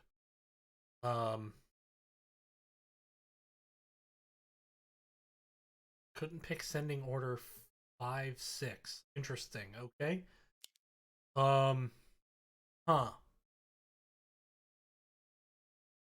Couldn't pick sending order 5 out of 6 games. Fair enough. Anyway, oh, I see. He's second pick. Makes sense. Okay. So now, Adios and Bonnie for Salt in the Jungle. Green Spirit and Necker Pain for Necker Spirit. That is our matchup. Necker Pain has picked at the Poliwag, Nikamata, Infiltrator, Warg. Infiltrator Warg, a good combo because the Orchid buffs the Lioness without nerfing the Alpha Male. We got Mudman and Butcher as well. On the other side, I'm running out here. We got Bone Crusher, got 2 Tempests, and a Priestess. Everyone choosing to upgrade King Core with attack in their first move.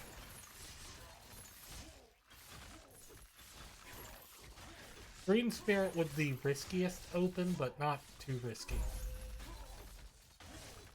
If a snail was sent, it'd be a pretty big leak, but someone should have enough gold next wave to buy something interesting.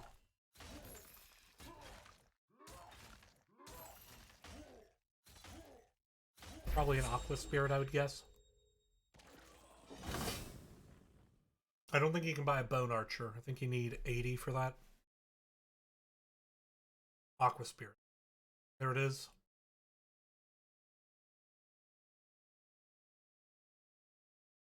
Sticking with Priestess over here. Sticking with the 2 Tempests here.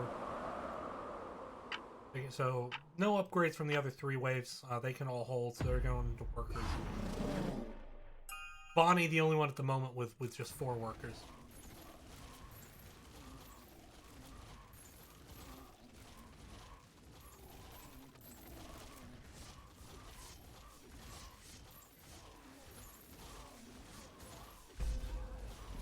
Could be some holds. Some sun's coming. We got a Turtle Dragon coming out here from Green Spirit.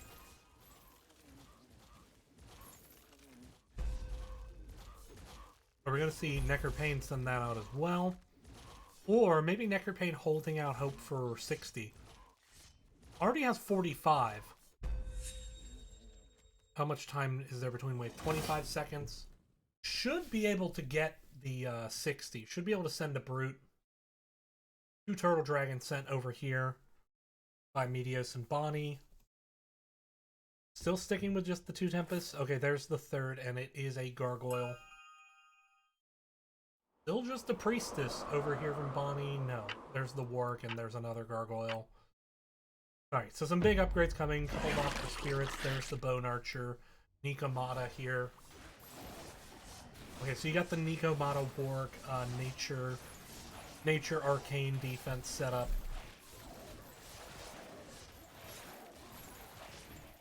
Doesn't look like there are any leaks forming. Maybe over here? No hold. This might be a leak. Here from Nectarpain.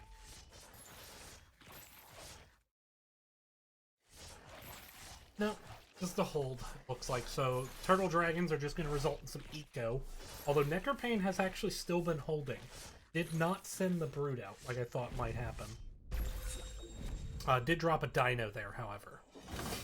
So, making up that income, only lost 12 gold there from holding it, what they could have had, and you know, not a huge difference, especially once you get into what the leak's going to be. Got a couple Mass Spirit, well, Pulse Maiden there for an upgrade.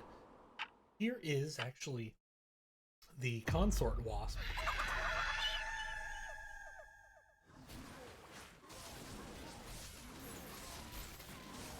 We got a Warg out front now with the Bone Crusher. Fire Archer should do nicely here on this wave. Very good wave for the Fire Archer. Dino doesn't look like it's going to result in the leak. It does not. Not even particularly close, frankly. That Priest is doing really well here in this early game situation.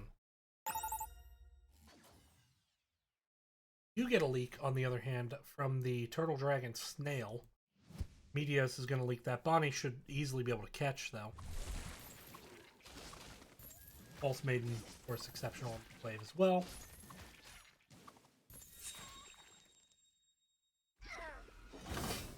Alright. Now, taking a look. 90 Myth in the hands of Meteos and Bonnie. They are holding. Looking at, okay, you got an impact tank, you got 2 impact tanks. They might be holding for wave 6. On the other hand, we have a snail, which Green Spirit is like, why snail? Snail why? What is snail? Now, animal, vegetable, or mineral? It is animal, by the way, in case you were wondering. Once again, nice little split here. Get the Fire Elemental tanking the boss. Bone Crusher tanking the rest of the wave for a couple of broken off minions. Really good placement there. Here come double Brutes here from Meteos and Bonnie, who have been saving. So they are going to try to punish the Fortified Tankery. See if there's an adjustment, if they're anticipating this. And we have a couple Wargs. Here is a Watcher now to help provide some. Watcher also can synergize with the Warg. In terms of Violet, both buffs Lioness and does not nerf Alpha Male.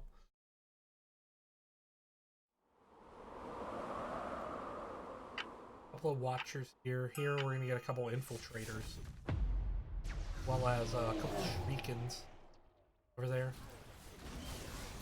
There's the double send. Watcher's going to tank the first round from the Brute. But now this Bone Crusher's going to drop pretty quick. That said, Fire Elemental doing good work. And I think it's going to be a good hold here by Green Spirit. Nectarpain looking a little shakier, but honestly not too bad.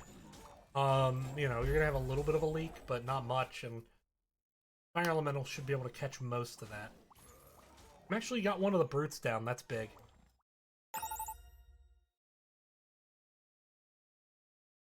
Meteos and Bonnie back up to 60 Myth already. They got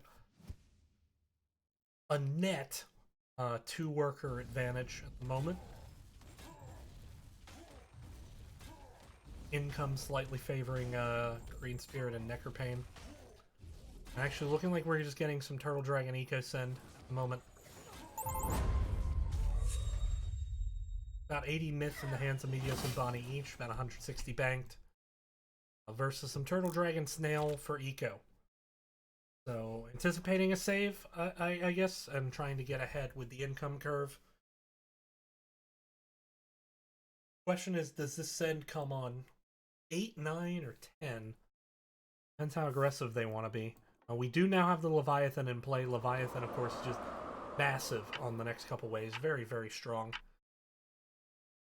Pierce damage really good for the next 2 waves. And of course, that flying damage buff is just major. Leviathan also one of the few that can stack their buff. They can stack twice, so you can have 2 Leviathans and buff 2 units with them twice. But that said, a pretty big leak coming over here. 56%. It looks worse than it is. That is Bonnie leaking. You guys gonna have to catch this.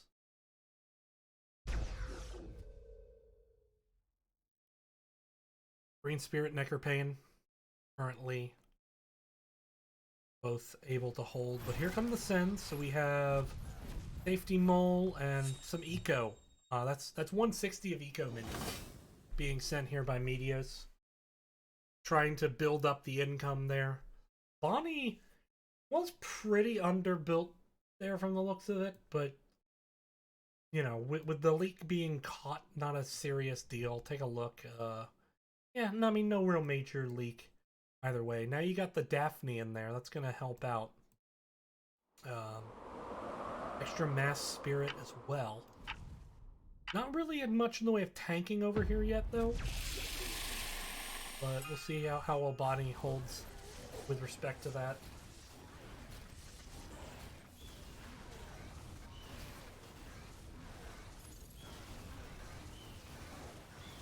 Hermit has come out to kind of deal with this Aqua Spirit Fire Elemental. You now have the Lord of Chaos in play. It doesn't get a ton of value here in terms of offensive, but actually decent defensive value because of that Arcane Dragon, effectively. Here is the Dragon, but just not able to really burn down these minions super fast. So there's going to be a little bit of a leak. Shouldn't be too bad. This is very much pro leak territory here, coming out from Green Spirit. Yeah, this is pro leak. And yeah, actually, I mean, look at the myth total they have. This is absolutely like pro leak material. Are they going to send now? Looks like they are.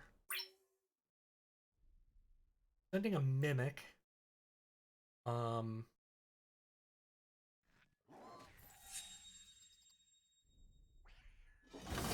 Mimic and Brute Safety Mole. Okay, the Mimic is going to go to the right. So the Mimic...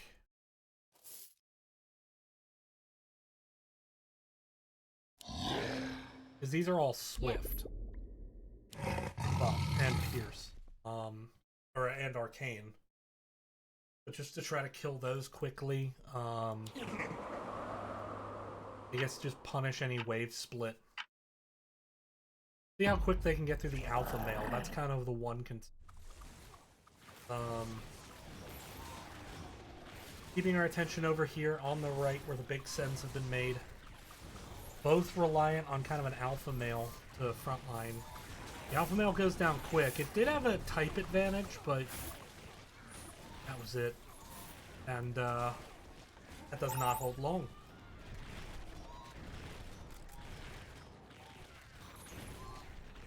So those Leviathans go down as well. It's a pretty big leak. Pretty big double leak here. We'll see how Meteos and Bonnie are able to respond, if they are. Again, a net 2 worker advantage to Necker Spirit, and that's only going to get, you would think, better here long term with as much gold as is going to be generated by this leak. It is racking up at the moment. I mean, that's about almost a 250 lead in gold. That is not tiny. Huge net worth advantage.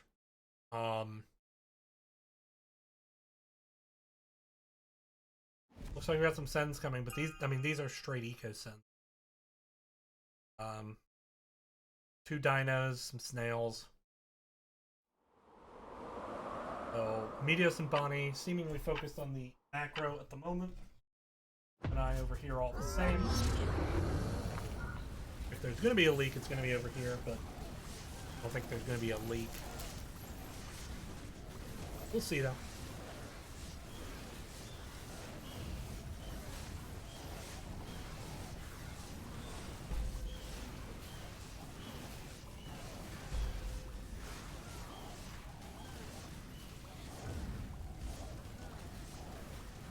Sorry about that. Just had to quiet my cat. Yep. Holds all around.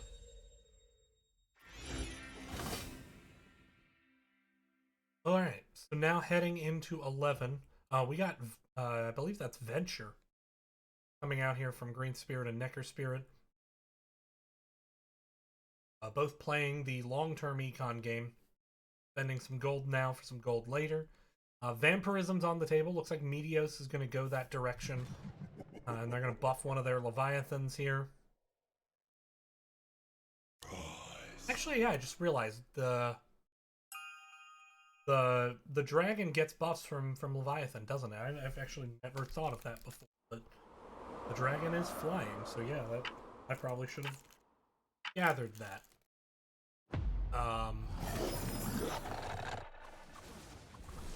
Millennium coming out, or not a Millennium yet built, but Millennium is the tier 6 for Bonnie.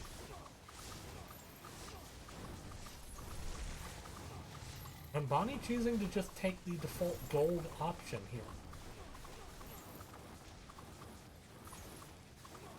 Not really liking any of the potential synergies. Not having enough gold really to risk Venture right now.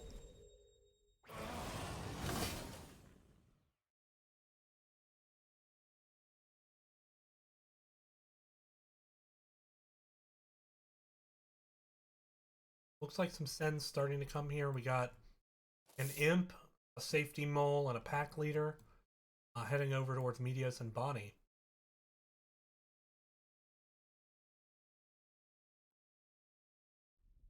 Bonnie with 90 myth in hand. Is there going to be a send? Should be able to get a 100 out. Nope, no send. Okay, so only a Safety Mole coming out over here on it, and a Snail. We'll see how Green Spirit holds, but Necker Spirit looking like they have an advantage right now. Although, looking like a pretty good hold here from Bonnie. But again, the Venture's about to kick in from Necker Spirit, as they did go double Venture. Oh, thank you. Yeah, good hold there against that big send. But now, I mean, there you see the Venture kicking in, Green Spirit and Necker, and just having a huge gold advantage.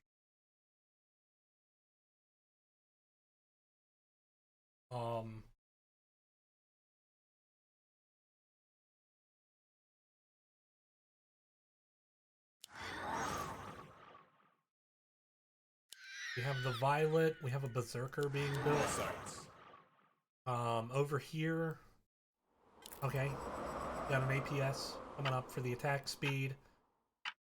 Just trying to get this dragon nice and beefy. A lot of buffs for the, now this is a Hades dragon. For the Thanatos, just a lot of buffs. Gonna be doing some damage. And with the Vampirism, yeah, that is a beefy boy, that Thanatos. It's gonna be hard to break through, I can say that.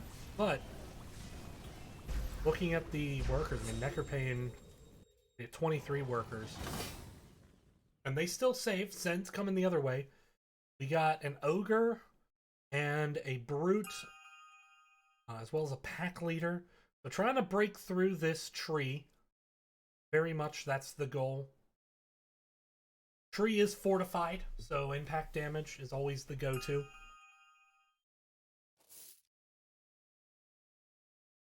Green Spirit trying to give some advice, looks like, to Necker Pain here.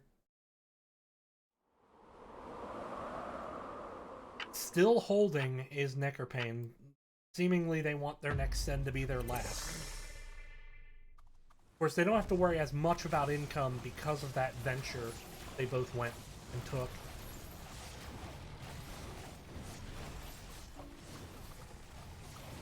So the Sens, it gets sent over.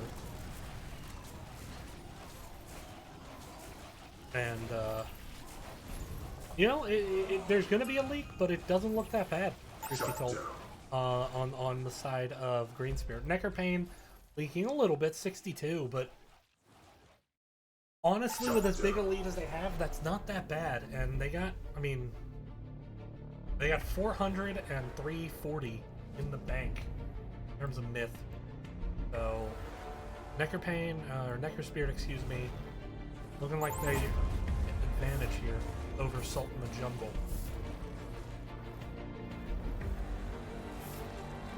But that Salt in the Jungle is going to grab some myth here. Actually, I mean, they have the leak advantage. So they have the gold advantage. But yeah, I mean, just look at this myth building. What wave are they saving for?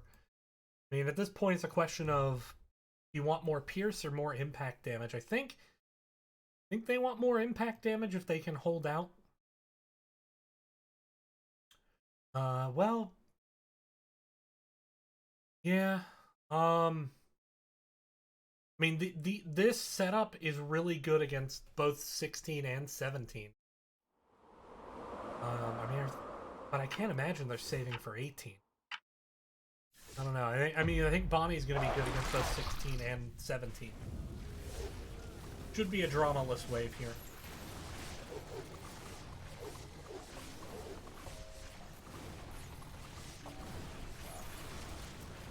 That said, this wave is going to be pretty weak to 17.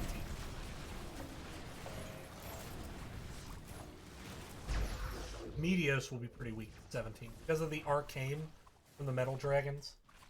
It looks like we're Meteos and Bonnie setting up for another send. Gonna be some pack leaders coming in. Pack leader and safety mole pretty good with the next two waves, just because the more minions there are, the more buffs in terms of you know how fast those buffs. The more minions it buffs potentially. You know, with Shaman, when you lose one Shaman, buff falls off much faster.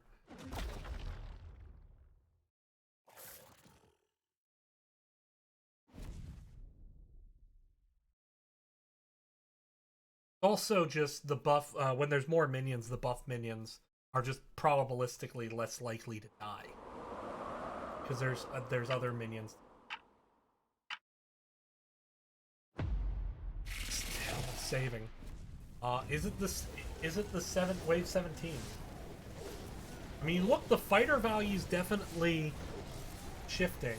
The income is, I mean, they're both 100 down in income, so every wave they don't send, they're effectively giving up 100 gold, but, you know, they help. Here he goes. There's the Kraken, there's the safety mole.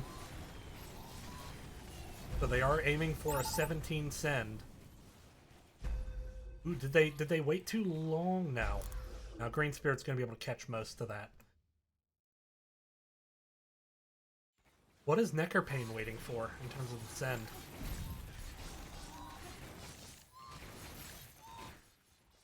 Neckerpain is still holding. Oh no, there we go. Okay, 2 siege rams.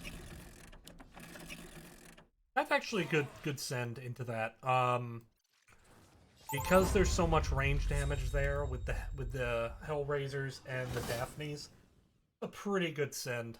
They're not gonna really be able to kill the alpha male super fast though. But still a good send all the same. There's the pack leader. Okay, that's gonna help them kill the alpha males. Got the Kraken, safety mole, a hermit, and a dino. One of these sends is a little bit stronger, we'll say. But here we go now. Green Spirit and Neckerpain going for the W. Meteos and Bonnie know it's coming. They have they've spent a lot upgrading here. They got the AoE damage fully maxed out. Which, again, with the number of dragons that get sent, seems like a good idea. You can see those siege rams just aren't dying.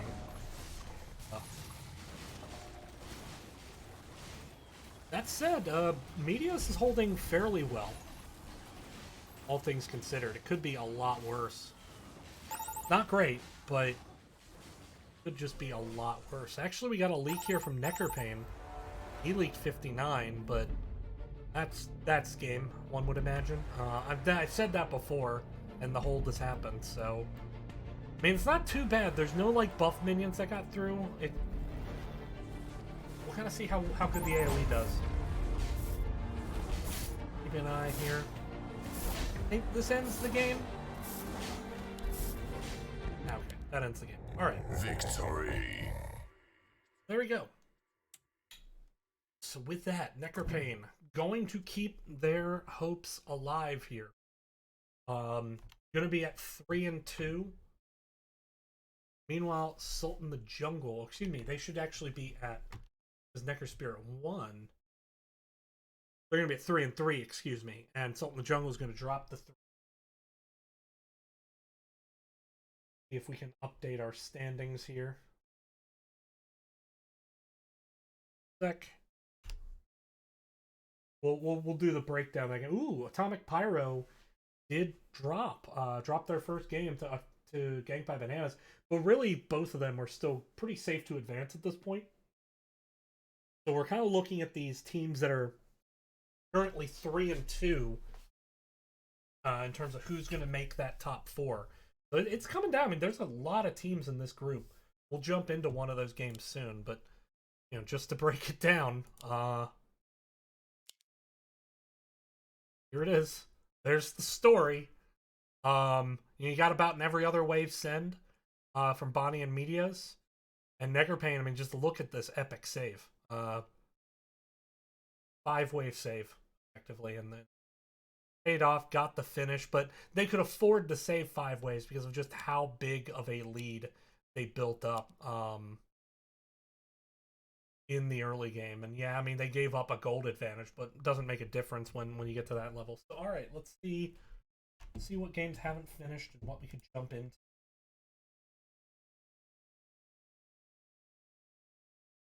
Flying Dutchman. See if they're still going.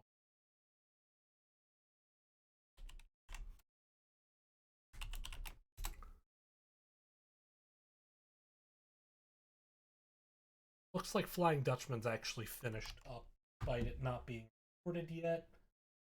Crash and Burn.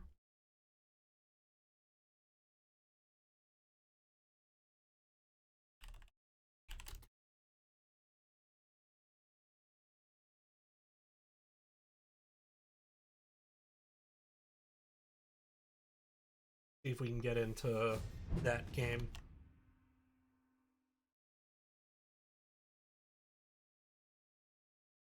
Flying Dutchman has reported a win.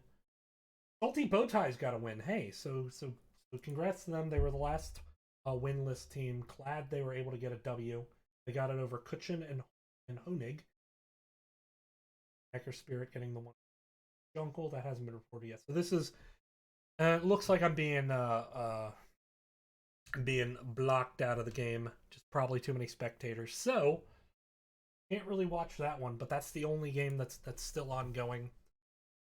We'll just take another break, and we'll be right back when we're able to. See everyone in just a minute.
my webcam sound was not good. There we go. All right. Okay. We're back. We're here. We're near the end as we take a look at the standings here. Write it down. I'll sign it. Ganked by Bananas, Atomic Pyro. They're in. They're done. Their match doesn't matter. You just do the math on it. The 5th place team has 3 wins. No way that can be passed. They're through to tomorrow. Flying Dutchman, Crash and Burn. They've already played each other. So now this is where it gets interesting. Flying Dutchman is playing for Next Spirit. Is playing Next Spirit. The winner of that, I believe, advances, although it depends on tiebreakers. Crash and Burn, on the other hand, has to play Ganked by Bananas. And that is the current leader, having gotten the win over Atomic Pyro. So, this is interesting. We, however, are going to focus on 2, 3, and 3 teams playing for their tournament life. Cat Jam versus Salt in the Jungle. They are lower down the line. Admittedly, it's so congested here. I don't have my abacus. I'm not ready to do all the tiebreaker scenarios. I don't know how they work. But I can tell you this. The winner here might be alive. The loser definitely eliminated. So, if you want to make the money round, you have to win now. And that's what we're going to do. We're going to take it over the Bonnie, Meteos, Yog and Gela. It is Salt in the Jungle versus Cat Jam. And yeah, I'm excited. I'm very excited to see what will occur. I don't know. This is, yeah. We'll see what happens. Meteos gonna open with the Nico Mata. Looks like he dropped 150s. That should have 3 upgrades. Yeah, 3 upgrades. What does he got? Nico Mata. He doesn't have any Aura minion. Keep an eye on that. No Aura minions on the side of Bonnie either. It looks like Bonnie actually has already used the reroll. Bonnie might be going into a tier 6 early. Could be a Boar on the other side. We do have an APS. Nothing stands out as like, oh my god, that's so good with APS. Although the Millennium's not bad. A lot of Millenniums in this game. On the other side, we have the Pegasus potential. And we'll talk about that when the time comes, but straight out of the gate, Bonnie does use the Grawl. Now, I should note Bonnie did buy 2 workers.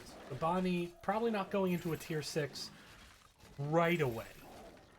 Might sit on a couple of waves with that. You know, it's not like Egg where you absolutely have to very quickly start the egg. Here, you have a lot more flexibility. We'll see what happens here. It holds all around.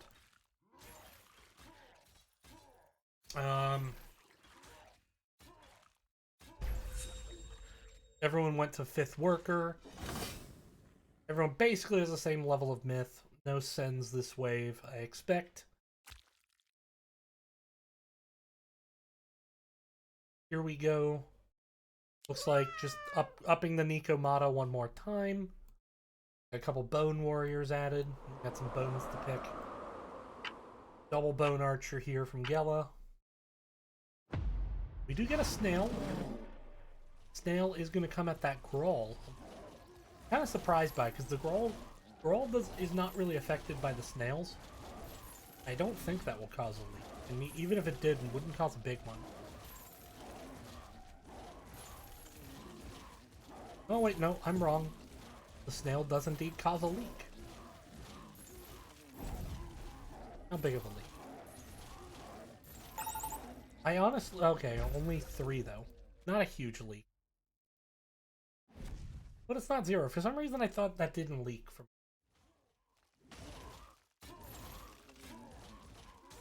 Maybe the Snail was sent thinking it might have been an egg. In either case.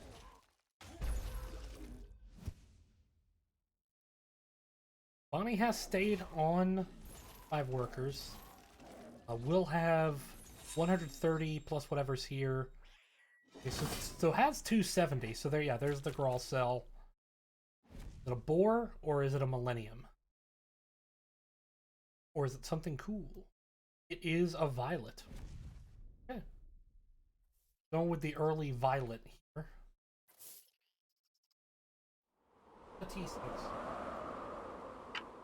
Violet, however, good minion.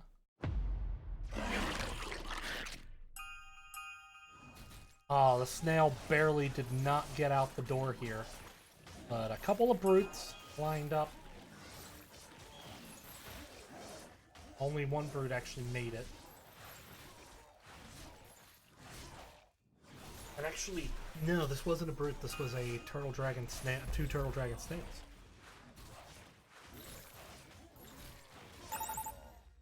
Pretty big leak, 74% from Yog Yog.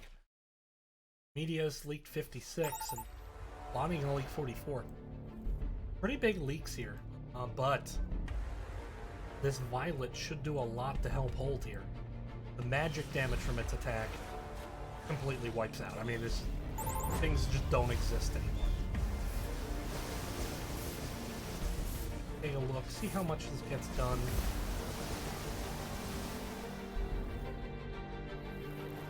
Oh, my cat's meowing it. Alright, so got a 31 gold lead. Not massive. It's a Nikamata buff. Level 7 Nikamata in line. Wait, is that a Poliwag skin? Ooh, I like it. Ooh, little Poliwag skin.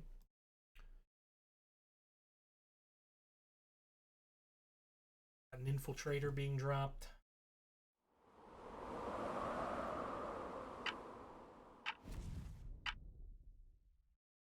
It's a slight early lead for Salt in the Jungle in this very pivotal match.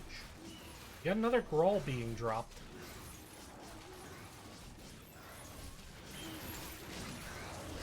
That is also a violet skin. The problem is it's not very violet.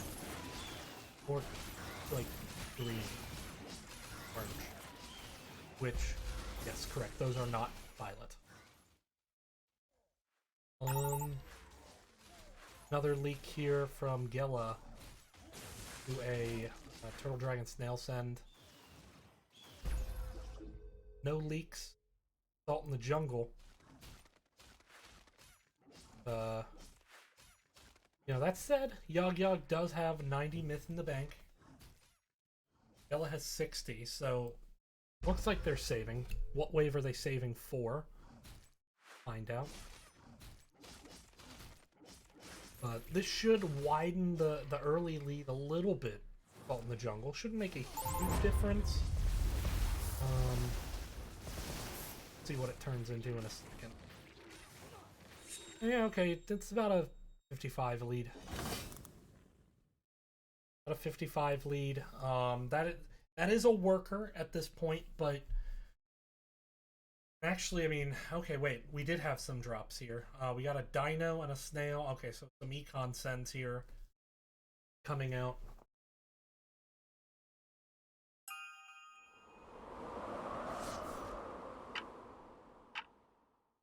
So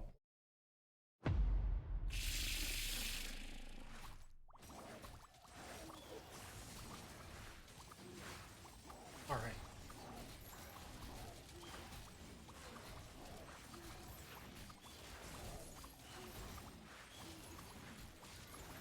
Alright, let's see if any of these econ sends from Cat Jam are enough to leak Salt in the Jungle. Doesn't look like it, frankly. You know, at this point you're just sending to try to catch up on econ, but Bonnie and Medias have quite a bit of myth in the bank here.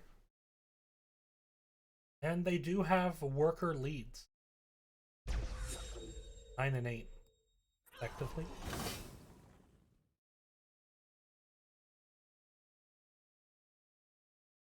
Yog Yog, now getting an APS down for some melee minions. The magic damage is going to be okay on this wave.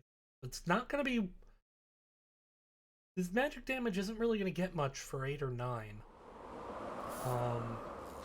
But yeah, selling the APS now, putting it over on the... Yeah, I like that alteration a bit.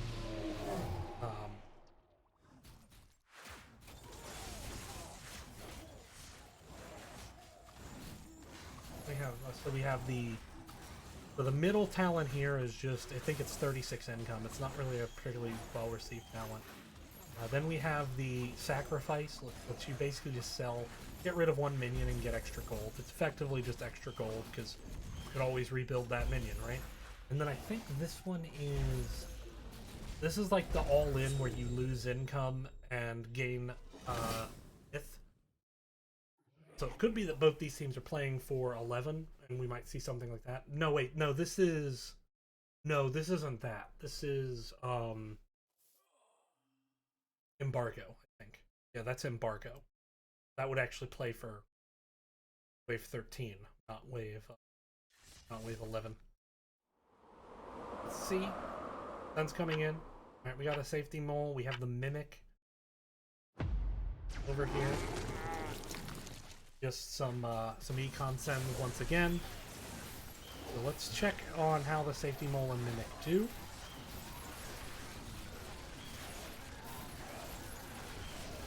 You know, the Violet still doing a lot of damage with its spell.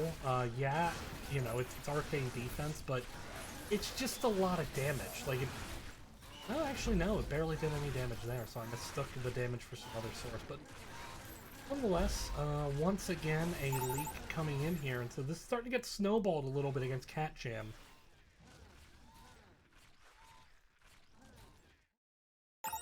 Indeed, the snowball is rolling downhill. Already 13 and 10 workers here.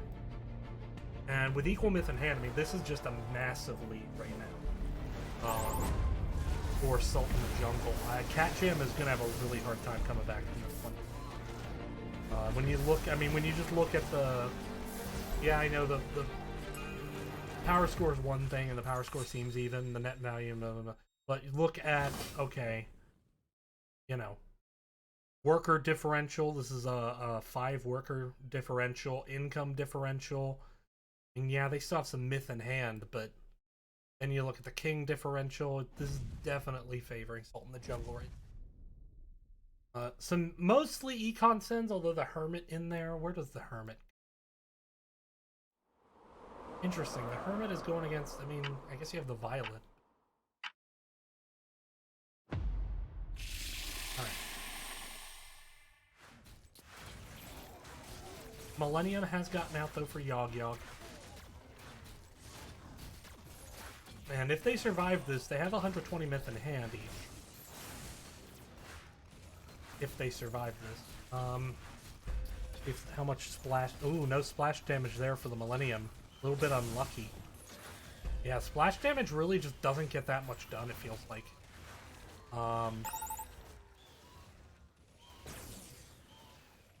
Splash damage just did not make a big difference. I mean, like, there it is, 516, 544, 544, yeah. Not a lot of difference in the splash damage, so some more gold and some more gold for Salt in the Jungle, some more king damage for Cat Jam. Looks like they're saving for an all-in. What wave are they gonna target? They're gonna target the 10s? No, they're saving. They're sending now, but it looks like Gela didn't get the memo, and Gela didn't want to send yet. Gela maybe wanted to save for 100. Yogg-Yogg. Let's see. Impact damage. Okay, yeah, the impact damage makes sense for killing the Samurai Soul. Actually, a reasonable than the triple. Still not sending them with Gela. And it's 200. Gela is... Yogg-Yogg went ahead and sent. Gela did not. I don't know if that's a miscommunication or 3D chess.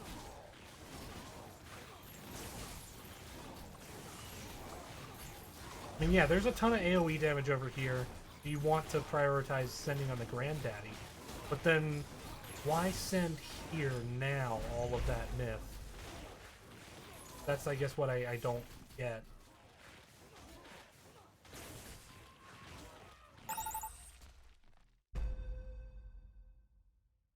Alright, so.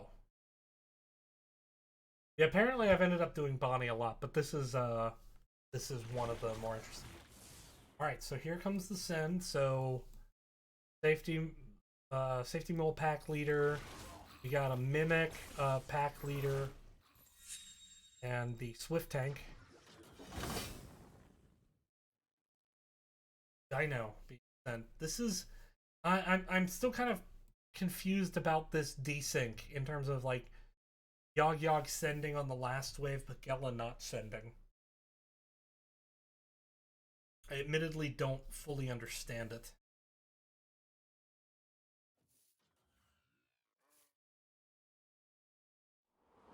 Because that leak didn't translate really into anything. Yeah, it's a pretty big lead here by Salt in the Jungle. We're gonna focus over here for now. I will bounce back and forth. Kind of staying very high level at the moment.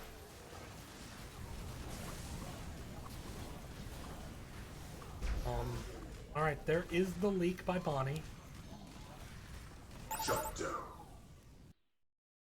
But that is gonna be caught.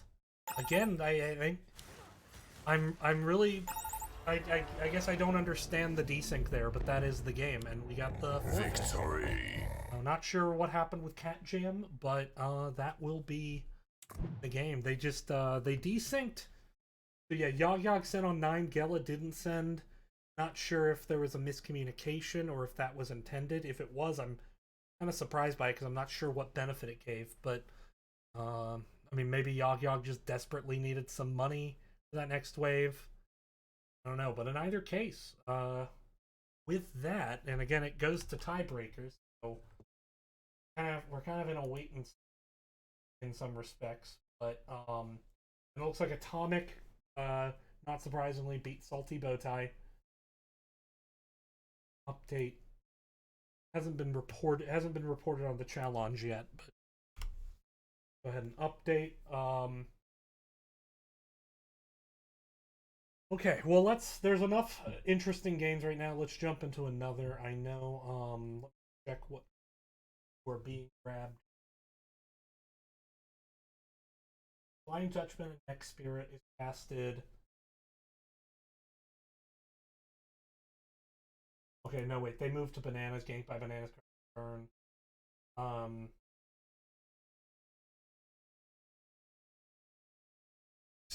Sorry, I'm trying to figure out which game I want to jump to.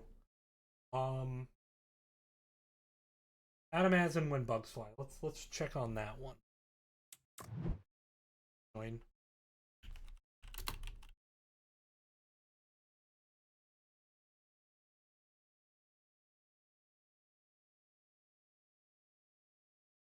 Oops.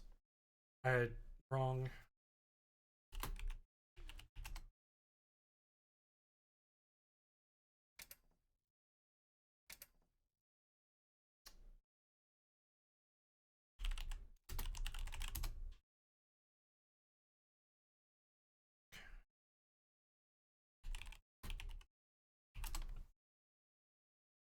See if we can get into one of these other games. Let's see. Salt in the Jungle beat Cat Jam. Comic Pyro beat Salty Bowtie. No surprise there. Sounds like I'm jumping into a king that's taking damage. Victory. Okay. Well, that was quick. Alright. So one of those teams won. I don't know which. Literally jumped in and it was over. Alright.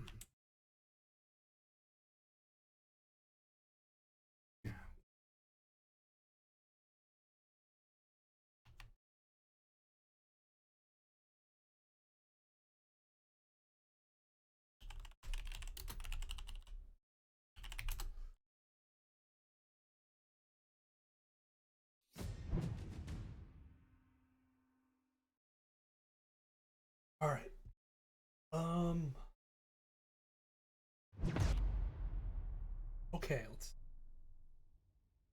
looks like it jumped into a game where on the face of it,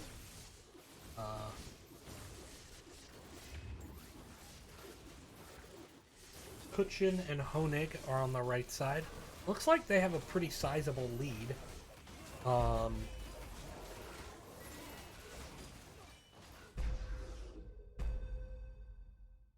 but we'll see. I mean, there's a lot of golden hand of Sneckles and Mr. Slickens here, which is classic River Dancers.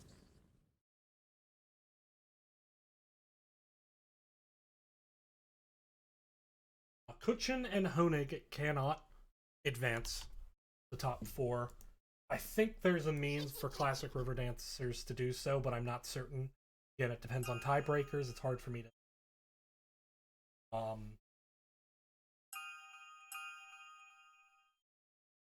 Losing to Flying Dutchman, I know, doesn't help them. Which you can see they have done. But nonetheless, we will watch. Certainly, if they lose here, they don't have a path forward.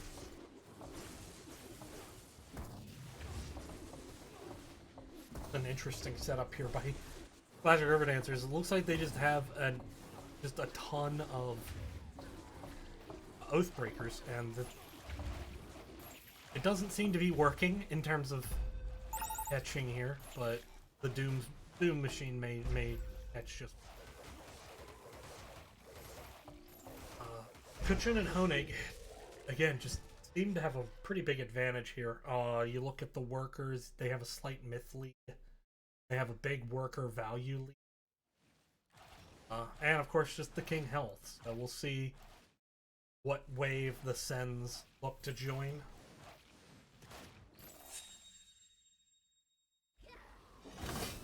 No Sens for wave 15.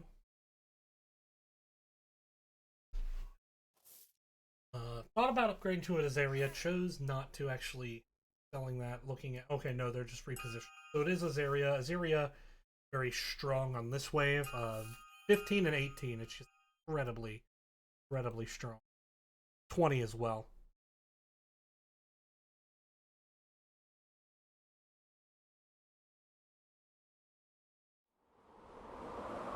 Got a couple gates there, a couple steeds and Pegasi. Over here, what's this build? The Nova and Kingpin be the emphasis. Zeus, excuse me. The Nova from Blizzard Games. Looks like Adamaz did beat When Bugs Fly, so I think they're still alive. Without looking at the tiebreakers, I think River Dancers wanted Adamaz to lose, but I'm not certain of it at all. It looks like Sneckles is going to have a little bit of a leak here.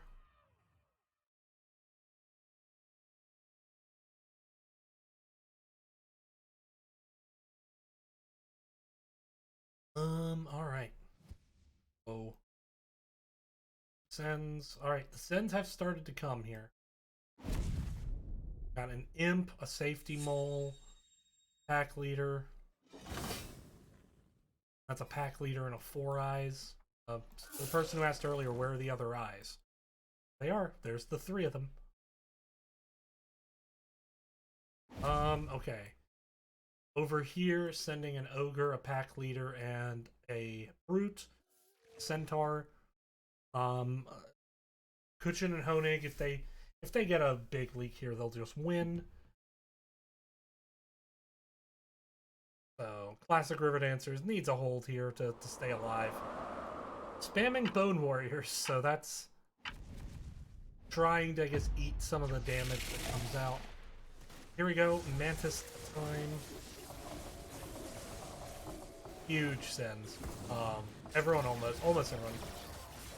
Sending 500 plus. The question really is the game will end here. It's just who's going to leak first. I mean, the timing of this matters considerably. It's really who leaks last. And yeah, that's it.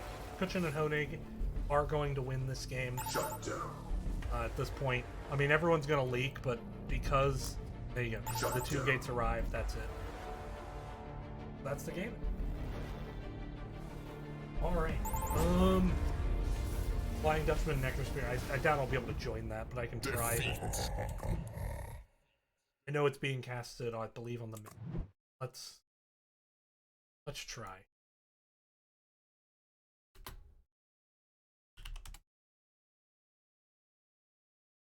See if I can get in there.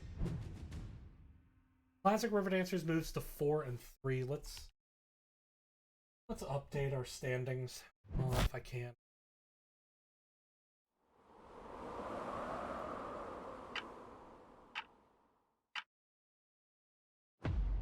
Moving into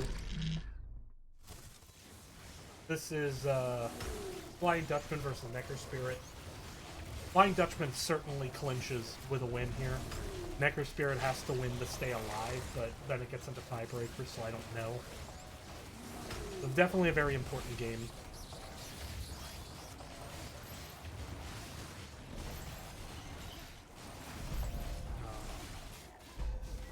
Got some Sens coming in now.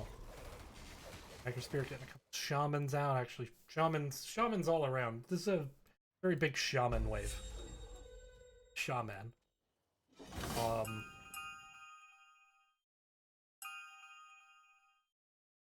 So let's see. A lot of golems. Look at this. What buffs does this have? Okay, it has villainy. Okay. Wow. I guess just trying to tank damage there with the spam.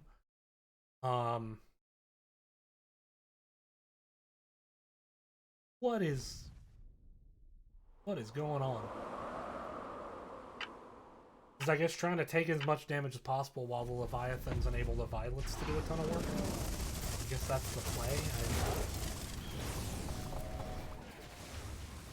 Here are the big Sens, though.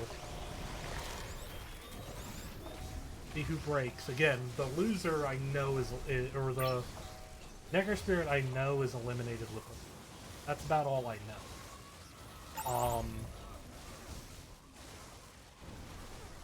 From there it goes to tiebreaker. So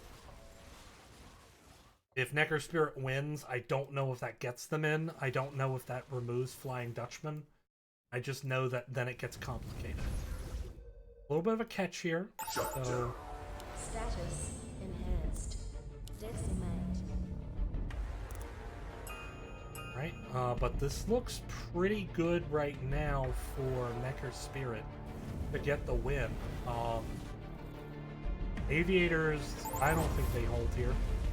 There's no way they hold here.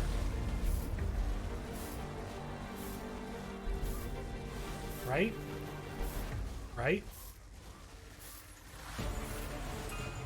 Yeah, no. Okay, they'll drop here. Oh, wait, but... Defeat. Who won? I actually don't... I think Necker Spirit won? I think, because I think I'm considered player 1 when I'm spectating. I think Necker Spirit won?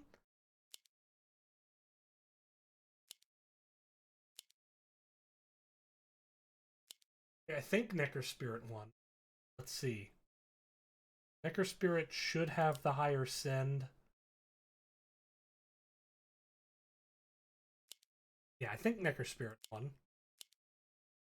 We'll go with that. Okay. So with that, I think we've pretty much reached the end. I don't think there's anything else for me to really cast. So, with that, let's take one last look at the standings here. Things will need to be updated.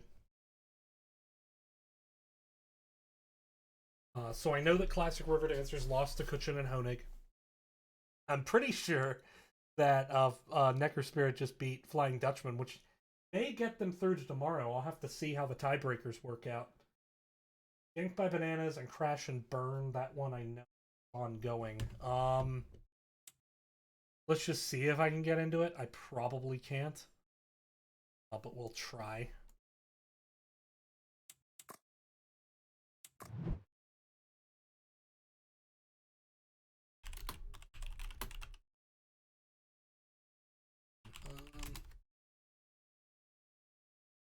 See if we can get in there.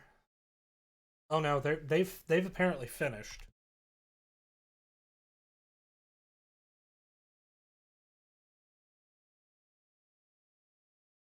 Yeah, it's because it's connecting me to a lobby server, so they've apparently finished. I just don't know who won. But Yeah. Okay. So with that, we get the most up to date standings. I don't know if challenge okay, Crash and Burn beat Bananas 1-0. Okay, so get the most up to date standings for you. And all right, so you definitely had to get 4 wins to make playoffs. Question is, did you have to make 5? And the answer is no.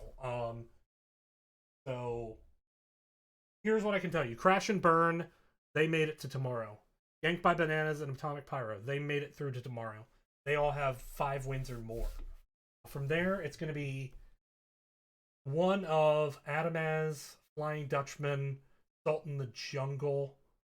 One of those 3. Let's see if we can figure out which it is. Because they all have 4 wins. What does Ganked by Bananas have? Or not? Ganked by Bananas. Even though Ganked by Bananas lost, so it's Atomic Pyro, Ganked by Bananas, and here the standings are most up to date. Let's see if we can figure this out. So it's Necker. Oh, there's 4: Necker Spirit, Adamaz, Flying Dutchman, Salt in the Jungle.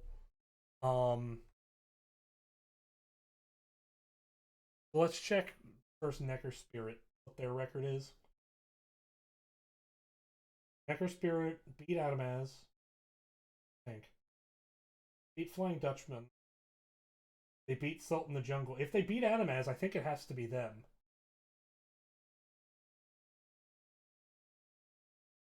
Unless they haven't played Adamaz. They haven't played Adamaz. So I think Necker Spirit might be the 4th place team.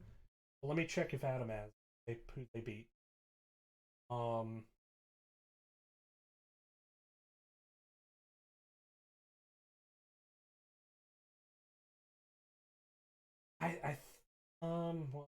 Adamaz. Okay, they beat Flying Dutchman. That's it. So they didn't play Salt in the Jungle?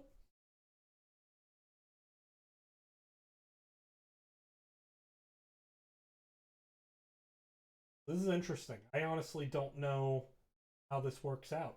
Because I think what I can tell is Adamaz is 1-0 against the other 3 tied for 4th place teams, and Necker Spirit is 2-0. I think Necker Spirit advances, but I'm not exactly sure what the tie-breaking rules are. Let me jump to the lobby here.